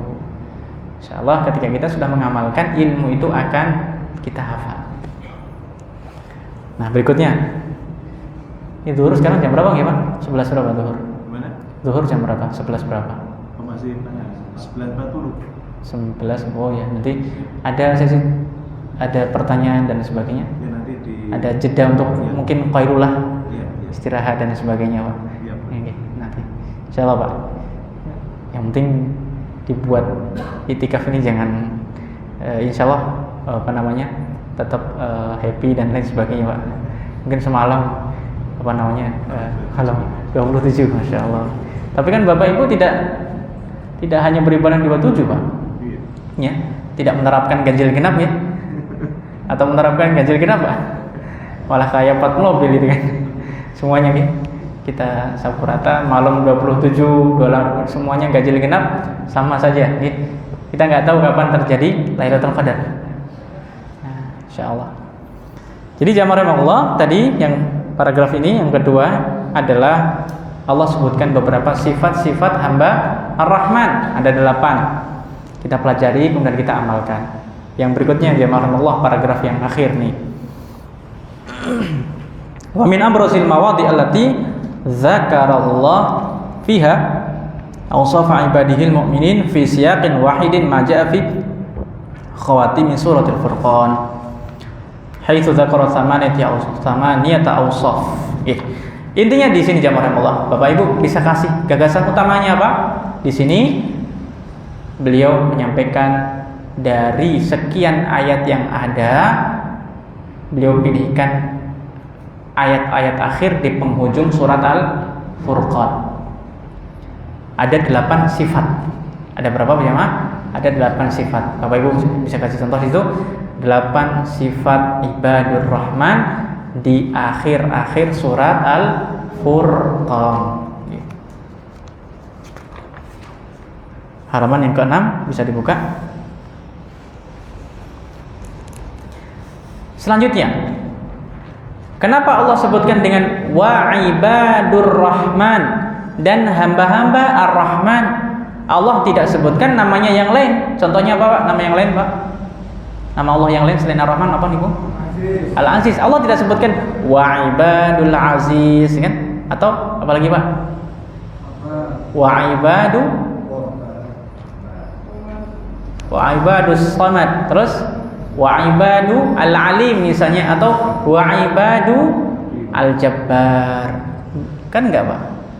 Nah, tadi saya bilang apa Pak? Jamarullah, kami bilang ketika kita bertadabbur maka kita akan menjawab pertanyaan limadza. Kenapa? Sudah sampaikan di sini kenapa Allah sebutkan Ar-Rahman? Karena kita bisa melakukan 6 sifat itu karena rahmat Allah. Kenapa kita bisa melakukan 8 sifat tadi? Karena Allah berikan rahmat kepada kita dan karena Allah berikan hidayah. Karena jamaah hadirin rahimahullah, rahmat itu artinya apa? Semua kebaikan yang didapat oleh manusia di dunia maupun di akhirat. Ampunan rahmat Pak, sehat rahmat, apalagi Pak? Ibadah rahmat, taat rahmat, apalagi waktu luang rahmat. Iman juga rahmat. Jadi rahmat itu lebih luas daripada rizki. Rizki bagian dari rahmat. Iman itu adalah bagian dari rahmat Allah Subhanahu wa taala. Artinya jamaah rahimahullah, ketika Allah Subhanahu wa taala memilihkan Ar-Rahman wa ibadur Rahman, maka ini sebagai penjelasan bahwasanya kita tidak mungkin bisa melakukan 8 sifat yang Allah sebutkan di penghujung surat Al-Furqan kecuali dengan rahmat Allah. Kecuali dengan rahmat Allah Subhanahu wa taala. Sehingga dengan rahmatnya kita mendapatkan hidayah. Dengan rahmatnya kita bisa mendapatkan petunjuk dari Allah. Nah, kemudian yang berikutnya Pak, paragraf summa addada sifatihim kulla sifatin mabdu'atin biqaulihi walladzina. Nah, setelah dimulai wa ibadur Rahman, lalu setelahnya dimulai dengan siapa mereka? Walladzina idza khatabahumul jahiluna qalu salama walladzina yabituna li rabbihim sujjadan wa qiyamah, dan seterusnya. Jadi setelahnya itu dimulai dengan apa? Walladzina. Siapa mereka? Yaitu orang-orang yang itu nggih. Wa khatamallahu hadas siyaqal karim bi dzikri ma a'addahu lahum min sawabin azim wa ajrin jazil. Setelah Allah menyebutkan, jadi seperti ini Pak, ada hamba-hamba yang hamba-hambanya Ar-Rahman. Siapa mereka? 1, 2, 3 sampai 8. Setelahnya apa balasan bagi mereka? Subhanallah. Kalau kita cinta kepada Allah Subhanahu wa taala, kita tidak disebutkan jawab balasan pun kita sudah senang, Pak. Terus Pak. Tapi Allah lebih sayang kita ketimbang diri kita sendiri. Allah inginkan kita untuk masuk surga. Karena tidak semua orang itu bisa mau masuk surga kalau tidak tahu apa balasannya. Kan seperti itu Pak. Makanya disebutkan balasan-balasan itu agar kita lebih semangat. Pak, ada orang yang ketika diminta, Mas tolong jenengan bekerja. Ini bekerja. Ada orang yang upahnya apa? Tanya. Ada yang orang nggak bertanya Pak. Bismillah, yang penting diminta kerja, nggak usah pikirkan upah. Nah, makanya jamaah Allah, surga pun juga ada yang seperti itu. Mas, ini loh ada surga. Loh. Ini loh ada amal soleh. Balasannya apa? 1, 2, 3. Ada orang yang diajak, yuk kita beramal soleh, yuk kita bertobat. Untuk apa saya bertobat? Ada orang yang ketika diajak, yuk kita bertobat, yuk cukup sampai sini, berhenti di sini cukup. Ada orang yang bertanya kenapa, dan ada orang yang tidak bertanya kenapa. Karena apa? Jawaban Allah, manusia itu berbeda-beda. Dan Al-Quran itu bukan hanya untuk orang yang itu taat, dan artian dia sudah nggak tahu balasan pun dia akan melakukan. Tapi Al-Quran ini adalah hidayah untuk semua orang. Dan manusia itu kan beragam ya, tidak hanya satu jenis saja. Ada orang yang taat, ada orang yang setengah taat, bahkan ada orang yang tidak taat. Nah, setelah nanti di ayat-ayat akhir Allah akan sebutkan apa balasan bagi mereka. Dan paragraf yang terakhir, wajarirun bikulli muslimin yas'a fi najati nafsihi wa sa'adatiha an yata'ammala sifati ibadir rahman allati waradat fi hadas siyaq al-mubarak faya'rifaha ma'rifatan jayyidatan thumma yas'a ba'da dzalika fi tahqiqiha ala akmali wajhin. Jadi jamaah Allah, akhir dari paragraf muqaddimah ini masih muqaddimah ya Pak? Masih muqaddimah. Beliau katakan di akhir sesi di paragraf ini, dan seyogyanya bagi atau sepantasnya bagi orang yang beriman itu berusaha untuk menyelamatkan dirinya. Bapak Ibu yang saya hormati, yang membuat kita bahagia di akhirat itu adalah hari ini sekarang kita ngapain Pak? Yang membuat kita bahagia itu apa yang sekarang kita persiapkan. Perjalanan itu akan semakin nikmat kapan Pak Bu? Kalau Bapak Ibu bawa bekal, bayangin Bapak Ibu dari Jogja ke Jakarta nggak bawa bekal, nggak bawa minum, nggak bawa makanan, kira-kira apa yang dirasakan Pak? Nggak bawa uang Pak? Wah, perjalanan panjang macet, apalagi di hari Lebaran, dah, gitu Pak. Itu kan capek Pak. Tapi kalau Bapak Ibu dari Jogja mau ke Jakarta naik kendaraan, sangunya ada, udah bawa minum, udah bawa makan, enak Pak. Nah, kita ini sedang berjalan menuju Allah. Kalau kita nanti menuju Allah nggak ada bekal, terus kita ini ngapain? Kalau kita berjalan menuju Allah ada bekal, alhamdulillah ada amal salih, ada puasa, ada sholat, ada zikir dan sebagainya. Alhamdulillah semakin ringan perjalanan itu jamaah. Karena apa yang kita lakukan hari ini adalah untuk mempersiapkan keberhasilan di esok hari. Banyak Bapak Ibu, kegagalan itu berasal atau bermuara dari at-taswif, menunda-nunda. Banyak dari kegagalan itu yang berasal bermuara dari at-taswif, yaitu menunda-nunda. Wah, besok aja lah di bulan Ramadan. Belum bulan Ramadan sudah dipanggil Allah. Besoklah subuh tanggal 28 Ramadan. Ternyata tanggal 20 Ramadan, 28 Ramadan ada kegiatan yang lain yang tidak bisa dilakukan. Yuk sholat subuh besok saja kalau hari Ahad. Ternyata hari Ahad ada lagi alasannya. Yuk kita tarawih. Ternyata ketika tarawih dia punya ada alasan-alasan yang tidak bisa kita terima lagi. Maka jamaah Allah, kita hari ini menyiapkan keberhasilan untuk hari esok. Hari ini kita duduk bermajelis ilmu. Hari ini kita i'tikaf. Hari ini kita berpuasa. Hari ini kita semuanya beribadah kepada Allah Subhanahu wa taala. Itu nanti yang akan menentukan kebahagiaan kita di hari akhirat. Nah, bismillah kita masuk satu nih Pak. As-sifatul ula. Nah, alhamdulillah sudah masuk sifat yang pertama.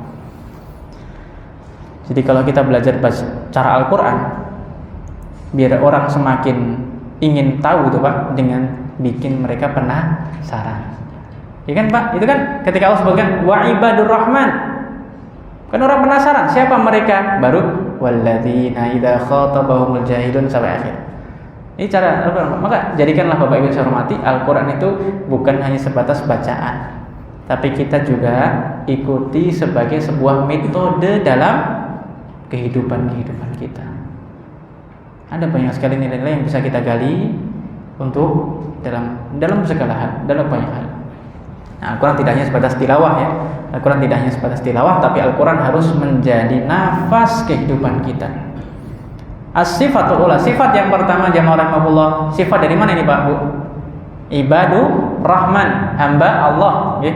Yang pertama as-sakinatu wal waqar wat tawadhu lillah wa li ibadihi. Sifat yang pertama adalah hamba Ar-Rahman itu harus memiliki pertama as-sakinah. Yang kedua al-waqar. Bapak ini bisa tuliskan dulu nanti diterjemahkan. Yang ketiga adalah at-tawadhu, tawadu. Di bawah sakinah, waqar dan tawadu. Apa itu sakinah Bapak Ibu? Sakinah itu apa? Bukan nama orang ya Pak Bu. Sakinah itu ketenangan. Waqar apa Bapak Ibu? Waqar itu juga ketenangan, kehormatan. Bedanya apa Pak sakinah dengan waqar? Kalau sakinah itu letaknya di dalam hati Bapak Ibu. Sakinah letaknya di mana Pak? Dalam hati. Sedangkan waqar itu adalah tenang secara fisik. Itu waqar Bapak Ibu. Orang yang Allah turunkan sakinah, hatinya tenang walaupun tangannya sakit. Itu Pak sakinah namanya. Letak sakinah adalah di dalam hati. Orang mendapatkan sakinah padahal meninggal oleh setan, orang yang paling dicintainya. Itu namanya sakinah. Hatinya tenang. Orang mendapatkan sakinah dari Allah Subhanahu wa taala padahal hartanya itu hilang misalnya. Naudzubillah min dzalik. Tenang, hatinya tenang, Pak. Sedangkan waqar itu ketenangan yang itu sifatnya dari gerakan, Pak. Ya. Jadi mimik wajahnya, kemudian perangainya, kemudian perilakunya itu tenang. Bukan berarti tenang itu tidak bergerak Pak, tapi kan kelihatan nih orang yang tenang, sikapnya tidak apa bahasa Jawanya Pak? Kurusuh dan sebagainya. Itu kan tenang Pak. Ada orang yang waqar tapi dia nggak sakinah Pak. Gimana itu Pak? Dia kelihatannya tenang ini kayak gini, tapi dalam hatinya nih, wah, hatinya panas dan sebagainya Pak. Jadi sakinah dan waqar. Kalau sakinah berarti yang batin, sedangkan yang waqar yang apa Pak? Fisik ataupun yang zahir. Nah, maka orang yang beriman sifatnya adalah dia tenang lahir dan batin. Itu Pak. Tenangnya harus lahir dan batin, bukan hanya dia kelihatan tenang nih, wajahnya tenang, tapi dalam hatinya diingat semuanya. Kemudian hatinya umum, enggak seperti itu, tapi harus tenang lahir dan batin. Berikutnya apa? At-tawadhu. Napa niku Pak at-tawadhu? Rendah hati. Mohon maaf Pak, sedikit selingan. Tawadhu itu bukan ketawa sambil duduk. Tawadhu itu Pak rendah hati. Nah, orang yang beriman harus tenang lahir batin dan dia harus punya sifat tawadhu. Untuk siapa? Allah dan manusia. Kepada manusia pun kita harus tawadhu Bapak Ibu. Apapun ilmu yang kita miliki hari ini, apapun harta yang kita pegang hari ini, apapun karir yang kita miliki, jabatan yang kita miliki, bukan berarti itu alasan kita untuk berbuat tidak baik kepada orang lain. Karena ini semuanya adalah pemberian dari Allah Subhanahu wa taala. As-sakinatu wal waqar wa tawadhu billahi wa li ibadihi. Qala azza wa jalla, Allah Subhanahu wa taala berfirman, wa ibadur rahmanil alladzina yamshuna 'alal ardi hauna wa idza khatabahumul jahiluna qalu salama. Bapak Ibu yang saya hormati rahimakumullah, kata Allah Subhanahu wa taala ketika ingin menjelaskan siapa itu ibadur rahman, tadi disampaikan setelahnya ada alladzina. Siapa mereka? Yaitu orang-orang yang yamshuna, mereka itu berjalan, alal ardi, di atas muka bumi, haunan, dengan penuh tenang, dengan rendah hati. Mereka adalah orang-orang yang berjalan di atas muka bumi dengan rendah hati. Wa idza khatabahumul jahiluna qalu salama. Dan apabila ada orang-orang yang jahil, ada orang-orang yang berbuat buruk, mengucapkan kebencian, menghinanya, mengejeknya, qalu salama. Hamba Allah ini mengatakan apa? Dibalas dengan kebaikan. La ilaha illallah. Sifat yang pertama saja membuat kita tenang, Pak. Karena apa jemaah? Kalau kita ingin hidup tenang, lupakan kesalahan orang lain. Orang yang selalu terbayang-bayang kesalahan orang lain sulit hidup tenang. Mau tidur belok kanan, wah ingat ini. Mau tidur belok kiri, ingat itu.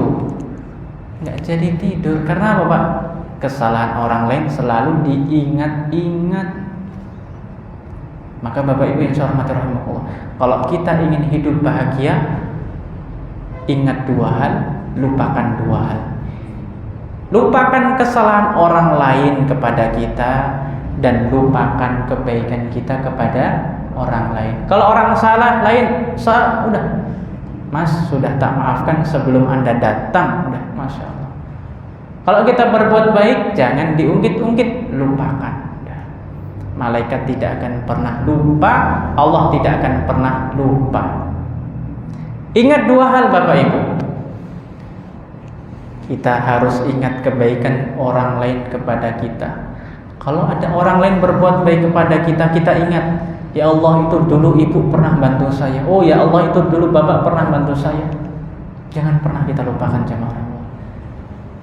Bukan hanya disebut saja, tapi sebut dalam untayan doa-doa terbaik kita di 10 hari terbaik, di malam-malam terbaik.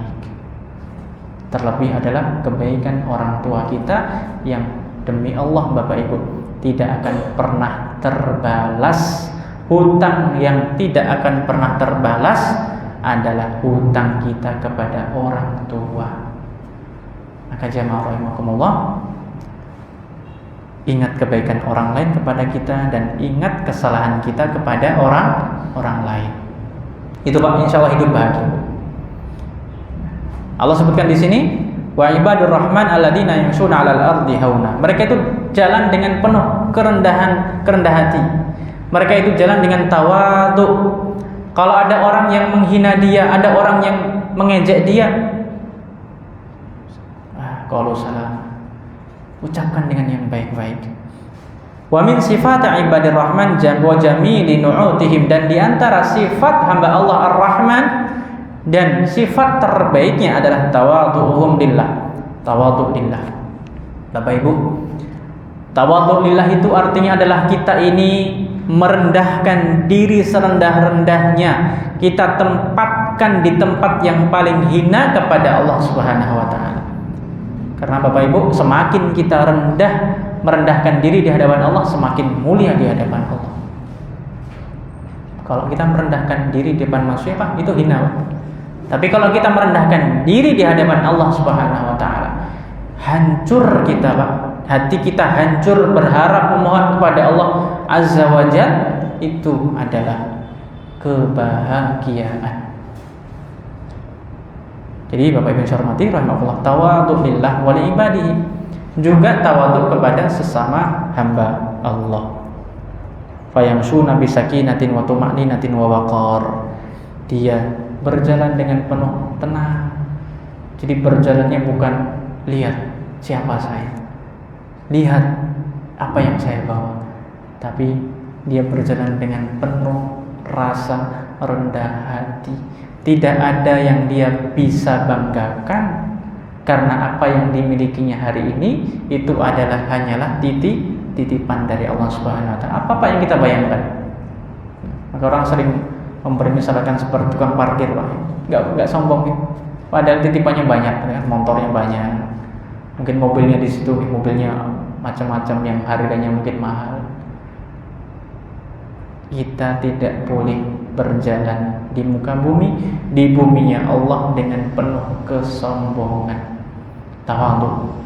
Kata Rasulullah SAW, wa ma tawadhu'a ahadun lillah illa rafa'ah. Tidaklah seseorang itu tawadhu karena Allah, Bapak Ibu, bukan karena manusia.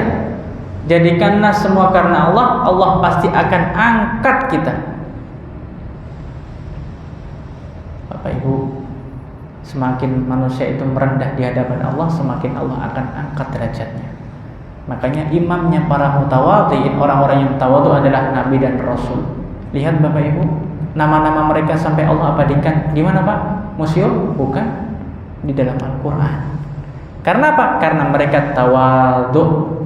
Karena mereka itu merendahkan di hadapan Allah Subhanahu wa ta'ala. Dan tawadhu ini adalah hasil dari apa? Iman.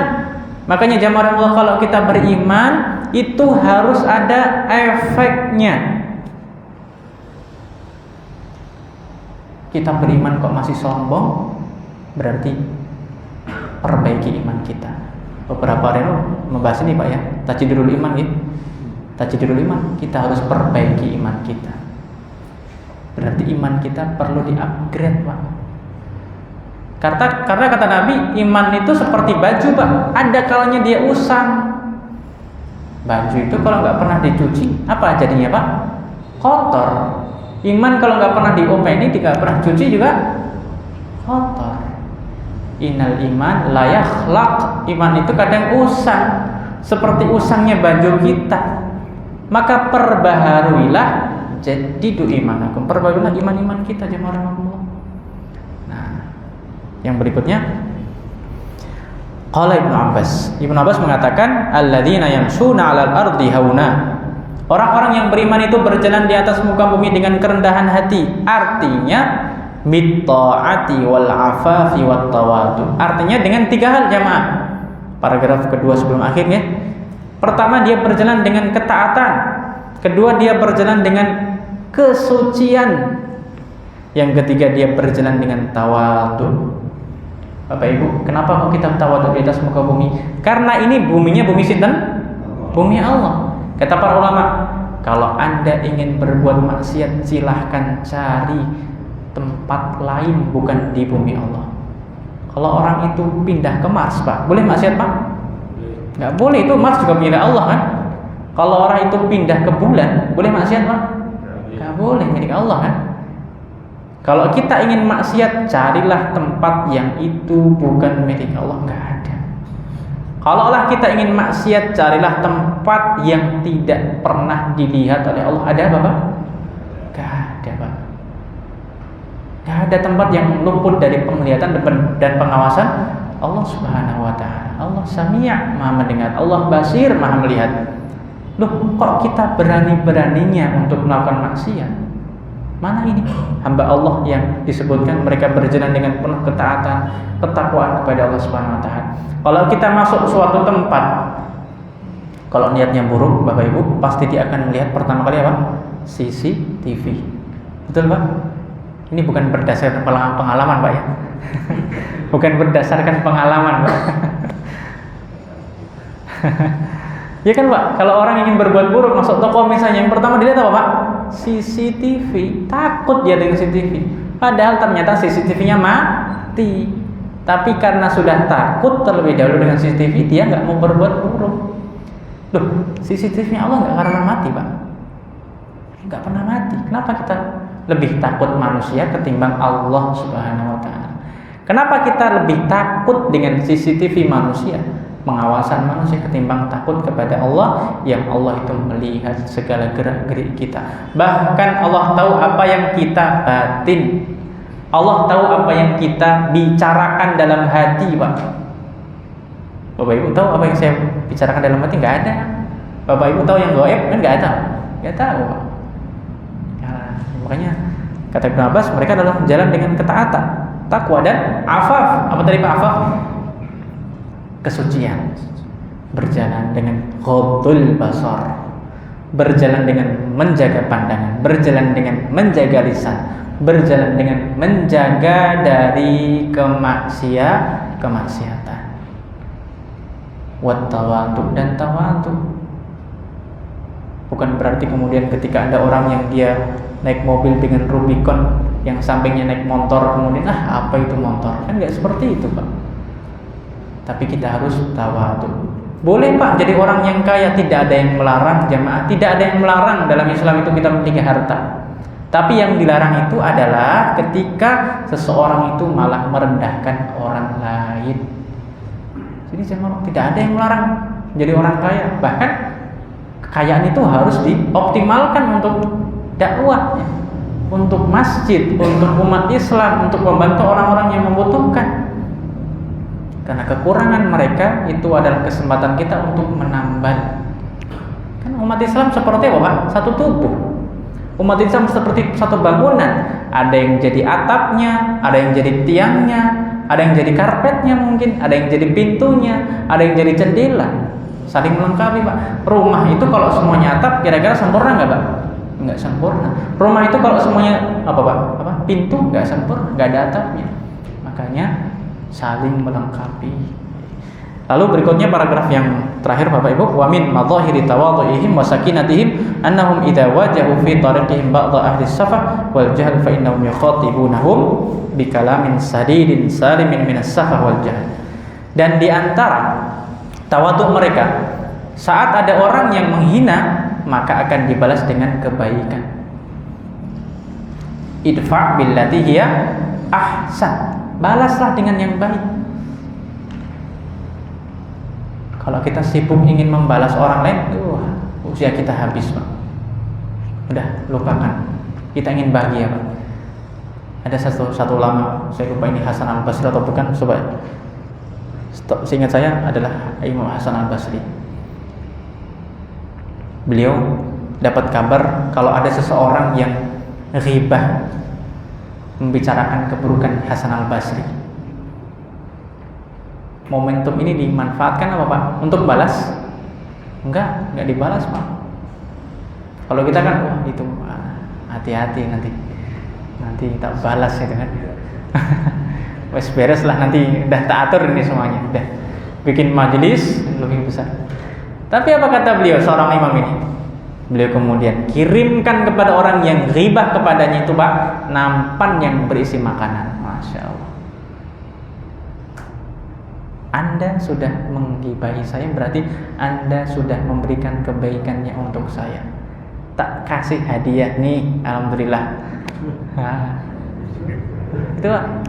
Kan katanya tahabu saling bertukar hadiah, maka akan saling mencintai, kan, Pak? Itu sama beliau dibalas itu, Pak, senampan. Kalau isinya mungkin nengkleng, itu nggak akan ada, Pak, sama menyamai dengan pahala kebaikan yang dari orang itu diberikan kepada yang digibahi, ya kan? Enjoy, Pak, enak, Pak, seperti itu. Dia sudah makan bangkai, ya. Ini pencuci mulutnya ini kan, berarti kayak gitu. Jemaah rahimahullah, enak itu kalau seperti itu. Ada orang yang menghina kita, nggak usah digubris, biarkanlah. Nanti juga akan capek, Pak. Nanti akan capek sendiri itu kan. Dan Bapak Ibu, menurut ayat ini, wa idza khatabahumul jahiluna qalu salam, balas dengan yang terbaik. Berat memang, Pak. Maka dalam ayat Allah Subhanahu wa taala berfirman, wa ma yulaqaha illa dzu hadzin azim. Tidak ada orang yang bisa melakukan itu. Kok keburukan dibalas dengan kebaikan kecuali orang yang punya sabar. Sabarnya sudah level tinggi itu. Mas, tadi ada orang yang menghina, enggak apa-apa, biarin. itu enak seperti itu Pak.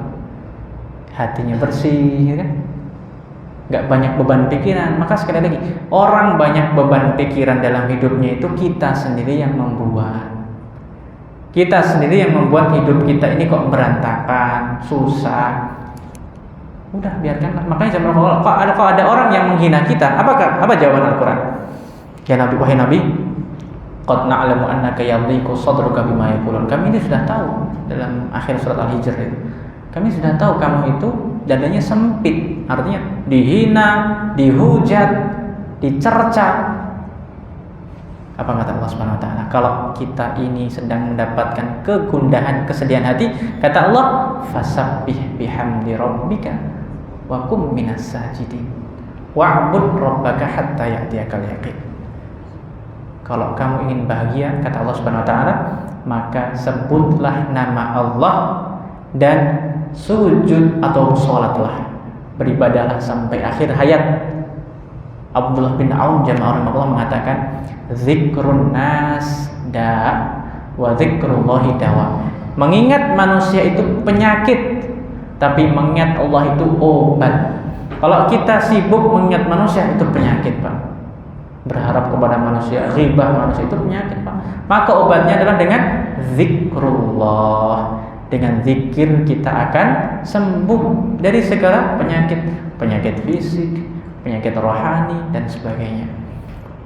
Inilah orang-orang yang disebut sebagai wa idza khatabahumul jahiluna qalu salama. Oke. Mungkin nanti bisa kita lanjutkan lagi Pak, insyaallah. Besok insyaallah kita agak ngebut Pak, insyaallah. Silakan. Monggo, ada yang mau disampaikan? Ya. Silakan Bapak. Punten yang pertama tadi? Ini. Oh, monggo Pak. Biar saya kenal Pak. Nanti sebutkan nama. Saya Ari Ustaz. Pak sinten? Ari Ustaz, Bapak Ari. Pak Ari. Oke, monggo Pak Ari. Punten. Ustaz, saya mau tanyakan secara umum, kalau kita mendapatkan kenikmatan, kita kan mengucapkan alhamdulillah. Nggih. Dalam biasa tahu itu namanya kenikmatan ada nikmat yang enak, kan nikmat tidak. Sementara ucapan alhamdulillah ada yang lebih spesifik lagi, ada alhamdulillah, wasyukurillah, alhamdulillah, alhamdulillah, Yeah. alhamdulillah, wa nikmat. Nah, pertanyaan saya begini Pak Ustaz, apakah kita perlu dengan kata-kata alhamdulillah secara spesifik atau cukup umum? Maka dimasukkan kata-kata kita secara umum. Itu Pak Ustaz. Terima kasih. Oh, nggih. Saya jawab dulu nggih. Nggih. Oke. Matur suwun Pak Ari, insyaallah. Jadi mengucapkan alhamdulillah cukup, dengan alhamdulillah pun juga sudah cukup Pak. Misalnya dapat nikmat, kalau baca alhamdulillah binikmati, kok lali ya, nggak jadi ngucapin nanti malam Pak. Ya udah kita mengucapkan apa? Alhamdulillah ya. Allahu dzul fadlil azim. Allah itu punya karunia yang sangat luas Pak. Allah memiliki karunia yang sangat luas, tidak terbatas.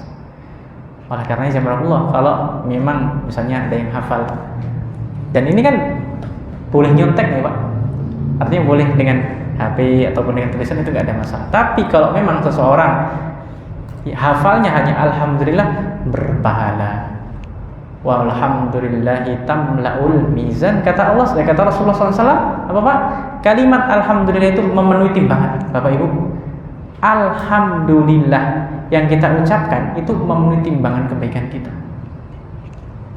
Bapak Ibu. Okay? Jadi apa? Rahmat Allah tidak terbatas, maka tidak boleh pun kita membatasi rahmat Allah. Kalau memang yang dihafal alhamdulillah, ya sudah, itu pun juga berpahala. Tapi kan tentunya seseorang yang sholat di shaf pertama tidak sama pahalanya dengan orang yang shaf di paling belakang. Semuanya berpahala ya Pak.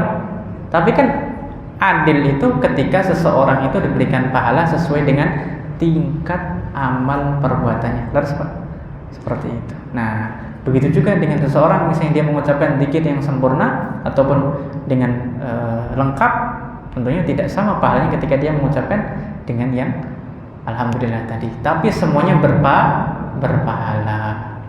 Begitu Pak. Jadi artinya Allah itu adil. Tidak ada kebaikan yang luput dan tidak ada kebaikan yang sia-sia. Tetap berpahala Pak. Apalagi Rasul sampai mengatakan alhamdulillah itu memenuhi timbangan. Alhamdulillah. Alhamdulillah. Sulit Pak itu? Sulit betul Bu itu? Sulit atau sulit Pak? Harus dibiasakan. Perlu dibiasakan. Iya, betul Pak. Kebiasaan itu kan kebaikan itu kan kebiasaan kita. Alhamdulillah. Ada orang yang dapat musibah kok bisa mengucapkan alhamdulillah, itu bukan pertama kali yang diucapkan Pak, tapi apa? Sudah menjadi kebiasaan dia. Nih, ngeten Pak, mungkin Allah lah. Cukup? Nih sama-sama Pak. Monggo Bapak. Pak Sinten? Wikan. Pak Wikan. Oke, monggo Pak. Saya mau menanyakan kalau yang tadi yang tahu itu kan sudah yang berat, baik yang merdeka. Berarti saya tahu kasih lagi. Kalau dia mau kasih yang berat, dia mengiringi Hadiah. Itu kalau menghadapi orang yang tak tahu diri mungkin ya. Jadi kita kasih hadiah itu malah kesempatan. Ya lagi lah, yang nanti itu jadi. Oh iya. Kan lumayan makanan sehari-hari gitu. Terus bagaimana kita menyikapi Iya. seperti itu? Masya Allah. Di GoFood ya. Alhamdulillah. Iya Pak.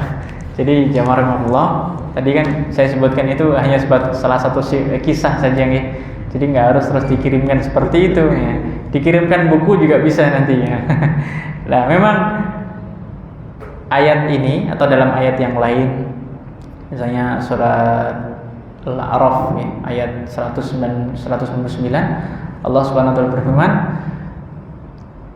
"Khudhil afwa wa'mur bil 'urfi wa'rid 'anil jahilin." Ya. Maafkanlah. Perintahkan yang ma'ruf, yang baik, dan jangan pedulikan orang-orang yang jahil. Orang jahil itu apa Pak? Orang jahil ini apa Pak? Jahil. Jahil itu bukan hanya sebatas bodoh dalam hal IQ Pak. Betul Pak. Kata jahil, makanya dalam bahasa Indonesia saya baru menemukan ini kurang lebih ya Allah. Waktu saya belajar di Sukabumi mungkin sekitar tahun 2012. Ternyata makna jahil dalam Al-Quran atau dalam bahasa Arab itu bukan hanya bodoh secara IQ intelektual, tapi bodoh secara tasarrufat, perilaku. Makanya dalam bahasa ada namanya jahil. Ini orang jahil ini. Orang jahil itu bodoh nggak Pak? Pinter ya. Tapi dia apa? Menggunakan kepintarannya untuk nipu orang. Itu kan jahil ya.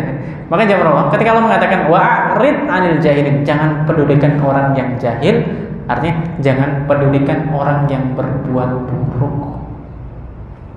Maafkan mereka. Ajak berbuat baik dan jangan pedulikan mereka. Nah, kalau ternyata yang disebut sama Pak Wikan tadi adalah orang yang mohon maaf ini dikasih apa? Dikasih rem hati, mintanya apa? Oh, mintanya kepala Pak, bukan rembola Pak. Dikasih hati, mintanya kepala.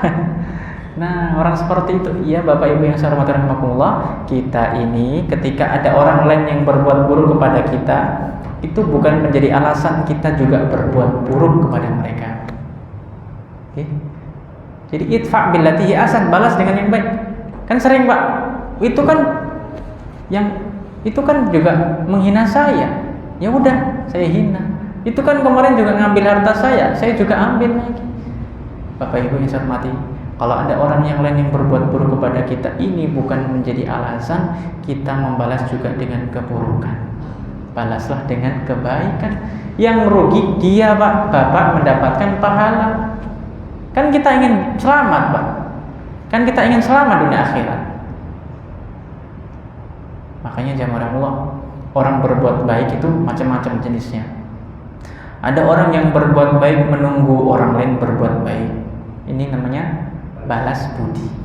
Ada orang lain yang berbuat baik karena dia memang diperintahkan untuk berbuat baik. Dan yang lebih baik adalah berbuat baik kepada orang yang berbuat buruk kepadanya. Wah, itu subhanallah, levelnya tinggi. Bapak Ibu, lihat peristiwa Fatu Makkah Pak. Apa yang dilakukan Nabi Muhammad Pak? Ngebom? Enggak. Apa yang dilakukan? Nabi Muhammad mengatakan, siapa yang masuk rumahnya Abu Sufyan selamat. Padahal Abu Sufyan itu raqam wahid orang yang musuhinya, Pak. Subhanallah. Ini mungkin Abu Sufyan mikir-mikir, ya Allah, ini kok orang saya musuhi kok malah memuliakannya, kan? Kayak gitu, Pak. Jamaah rahimahullah, Nabi Muhammad di Fathu Makkah itu menunjukkan apa? Balas keburukan dengan kebaikan. Begitu, Pak. Selevel Abu Jahal saja lunak hatinya, Pak. Walaupun apa namanya, belum masuk Islam, tapi kan dia merasa, oh ternyata saya dihormati. Ternyata saya dihormati. Nah, kalau memang orang itu yang tadi Bapak sampaikan apa, Pak Owi, kan orangnya nggak tahu diri itu, ya sudah, serahkanlah kepada Allah, Pak. Serahkan, berarti ini sudah ini serahkan kepada Allah. Orang yang seperti ini, Pak, Bapak Ibu, tidak usah kita sibukkan diri. Udahlah, ini amruhu ilallah, serahkanlah kepada Allah. Kalau manusia, makhluk dunia sudah tidak bisa mengatasi, maka serahkanlah kepada Allah. Biarlah Allah yang ngasih pelajaran. Udah, Bapak Ibu, udah. Berdoakan hidayah, ya Allah berikanlah dia hidayah. Kalau memang belum mempan, ya udah, biarlah Allah yang kasih perhitungan. Kalau kita bisa membalas, Pak, apakah itu kita terus puas? Enggak, Pak. Enggak akan puas kita, Pak. Wah, tadi saya pukul kok cuma sekali. Wah, ternyata pengen 2 kali, 3 kali. Enggak akan pernah puas, Bapak Ibu. Tapi serahkanlah kepada Allah Subhanahu wa taala yang memberi balasan seadil-adilnya. Jadi begitu, Bapak. Allah a'lam. Monggo, Bapak. Mungkin terakhir nih. Oh, monggo, Bapak. Nggih. Monggo, Bapak. Apa namanya, nanti singkat-singkat apa enggak Bapak, biar bisa tercover. Nggih. Monggo, Bapak. Ya, singkat saja. Tadi disampaikan bahwa Al-Qur'an memberikan selalu yang terbaik. Nggih. Jadi tidak pernah saya terbaik. Misalnya yang diberikan Allah itu menyakitkan hati. Apa, Pak? Yang bang? Menyakitkan hati. Menyakitkan hati. Pada intinya, Betul. semua ini kan dari Allah, baik atau tidak. Nah, tapi itu menyakitkan hati dari orang lain. Dan izin Allah itu ke orang lain menyakiti. Jadi bagaimana hati kita mengolahnya, caranya, gimana supaya kita betul-betul bisa menerima dengan baik. Kan berat sekali di hati itu. Misalnya dia pusing berkali-kali, dia pusing terus. Udah berkali-kali ke rumahnya kita. Ternyata besok lusa akan datang, tahun lain macam-macam janji, ya kan? Tapi kan hati kita kan dongkol kan. Jadi akhirnya kita kan ingin membalas kadang-kadang di hati itu. Kalau begitu, hati dia itu bisa tekniknya, hati kita lepas, kan? Untuk bisa menerima dengan baik. Kalau dapat kalau itu bukan mungkin, Mas, kalau disini dia berbuat seperti itu semuanya. Ya, curhat kan? Ya. Ya, curhat. Iya. Saya jawab ya, Pak. Saya jawab. Bapak Ibu yang saya hormati rahmatullah. Kalau Allah memberikan musibah kepada kita itu berat. Bapak Ibu yang saya hormati rahmatullah, mohon izin kami yang sampaikan. Berarti Allah Subhanahu wa taala inginkan kita mendapat pahala yang besar. Jadi jamaah Allah, saya ulangi lagi, kalau ternyata musibah yang datang kepada kita itu besar dan berat, berarti Allah Subhanahu wa taala inginkan kita mendapatkan pahala yang enggak kecil tapi apa, Pak? Besar. Karena pahala besar itu didapatkan dengan musibah yang besar. Bapak Ibu kalau keluar modal besar, insya Allah untungnya besar bukan, Pak? Besar. Jadi Bapak Ibu yakin, semakin besar musibah yang Allah berikan kepada kita, semakin ingin Allah memberikan pahala terbaik untuk kita. Dan jamaah rahimahullah, Allah Subhanahu wa taala inginkan kita untuk masuk dari pintu pahala kesabaran. Tidak semua orang itu bisa sabar, Pak. Tapi kalau Allah berikan itu kepada kita, berarti Allah yakin Bapak dan kita semuanya bisa sabar. Karena Bapak, la yukallifullahu nafsan illa wus'aha. Tidak mungkin Allah itu memberikan beban kepada seseorang, tapi itu di luar batas kemampuannya. Kalau itu kita terima, berarti kita bisa menyelesaikannya. Dan terakhir Bapak, saya sampaikan, Setiap ada malam pasti ada siang. Musibah pasti akan silih berganti dengan sesuatu yang indah, pahala. Itu pasti, Pak. Nggak akan malam, nggak berhenti terus. Siang nggak akan, pasti ada siang menggantikan malam. Ada kalanya roda itu berputar, kita di bawah, ada kalanya kita di atas. Kalau roda itu berhenti, ya berarti sudah kita mati, Pak. Gitu siapa? Allah alam. Mungkin ini, Pak. Ya, Iya. Tawadu kepada Allah dan kepada manusia. Iya. Itu mestinya berbanding lurus ya. Iya. Mestinya berbanding lurus. Betul, Pak. Tapi ada orang yang agamanya itu jelek, tapi Iya. dengan manusia bisa tawadu. Itu Hmm. namanya bagaimana? Sopan dan tapi ada yang agamanya itu jelek atau Iya, bahkan sir. kafir. Gitu. Oke. Seseorang, Pak, Allah, tawadhu itu kan beliau sampaikan di sini adalah hasil dari iman, gitu. Yang berpahala itu adalah tawadhu yang karena Allah, Bapak. Kan ada orang yang tawadhuan, Pak, apa namanya? Tawadhu. Jaim, Pak. Wah. Ada kan yang bikin-bikinan, Pak? Pura-pura. Ya, bukan, Pak. Bukan berarti kemudian kita ini terus menghukumi, wah ini kayaknya pura-pura. Bukan itu, Pak. Itu biarlah Allah yang nanti akan membalas. Tapi jamaah Allah, tawadhu yang akan berpahala itu adalah tawadhu yang lillah, karena Allah Subhanahu wa taala. Kalaupun dia, mohon maaf, tidak beriman kok kelihatannya tawadhu, maka itu pun bukan berpahala, karena bukan karena Allah Subhanahu wa taala. Kan seperti itu jamaah Allah. Makanya itu tadi, orang soleh itu kan dua hal, Pak. Menjalankan perintah Allah, baik terhadap ketentuan Allah, dan dia baik kepada siapa, Pak? Manusia, Pak. Soleh itu dia menjalankan kewajibannya sebagai hamba dan menjalankan kewajibannya sebagai makhluk. Kalau ada yang beribadah, Masya Allah, semuanya ibadah dilakukan, tapi ternyata lisannya ini lebih panjang ketimbang tangannya. Berarti apa, Pak? Belum soleh yang benar. Jadi dua hal itu harus berjalan bersama. Itu, Pak. Jadi tawadhu karena Allah Subhanahu wa taala.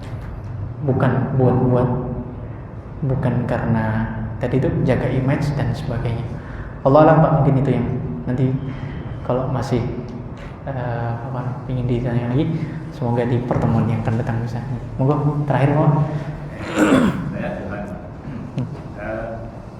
teori pemaaf itu mungkin kita tahu, tapi untuk mengaplikasikannya itu tidak semuanya yang kita tahu.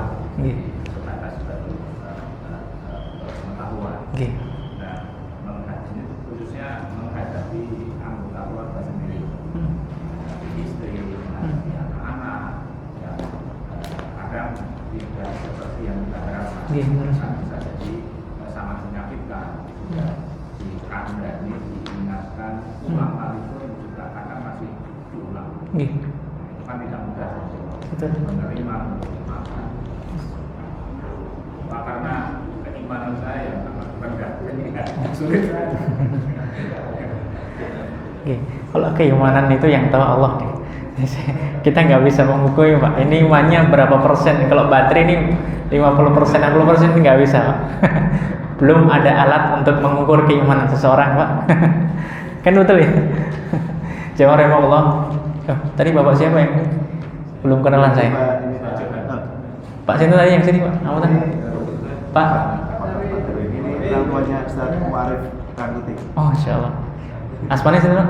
Pak Darwin. Pak Darwin. Kok ini tadi? Bowo. Pak Bowo dan Pak Sinten? Pak Johan. Pak Johan. Pak Johan. Barakallahu fikum. Jadi kebiasaan tadi kan kita sampaikan, jadikanlah kebaikan itu adalah kebiasaan kita. Memang Bapak Ibu, kalau seseorang itu belum terbiasa naik gunung, berat, Pak. Berat gitu. Tapi kalau orang itu jam terbang naik gunungnya sudah tinggi, itu naik gunung itu kayak dronjong, Pak. Karena apa? Sudah biasa. Yang lain ngos-ngosan, ini malah apa, Pak? Lari-lari ini. Wah.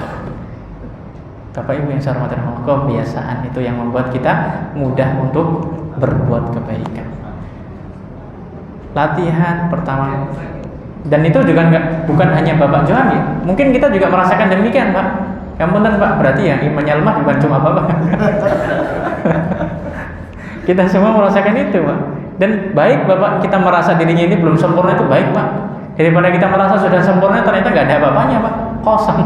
Lebih baik kita merasa belum sempurna ketimbang kita merasa sempurna tapi nggak ada apa-apanya. Kan begitu jemaah Allah. Jadi perlahan. Kita ingin bahagia jemaah Allah. Jangan sampai kesalahan orang lain kita tumpuk malah jadi penyakit. Kan mohon maaf ya, kebanyakan penyakit itu kan sebetulnya dimulai dari mana? Dari hati kita. Maka Nabi meminta apa? Jaga hati kita, perbaiki hati kita. Jaga hati kita dan perbaiki kita, dan selalu kita memohon kepada Allah apa Pak? Untuk diberikan kesabaran.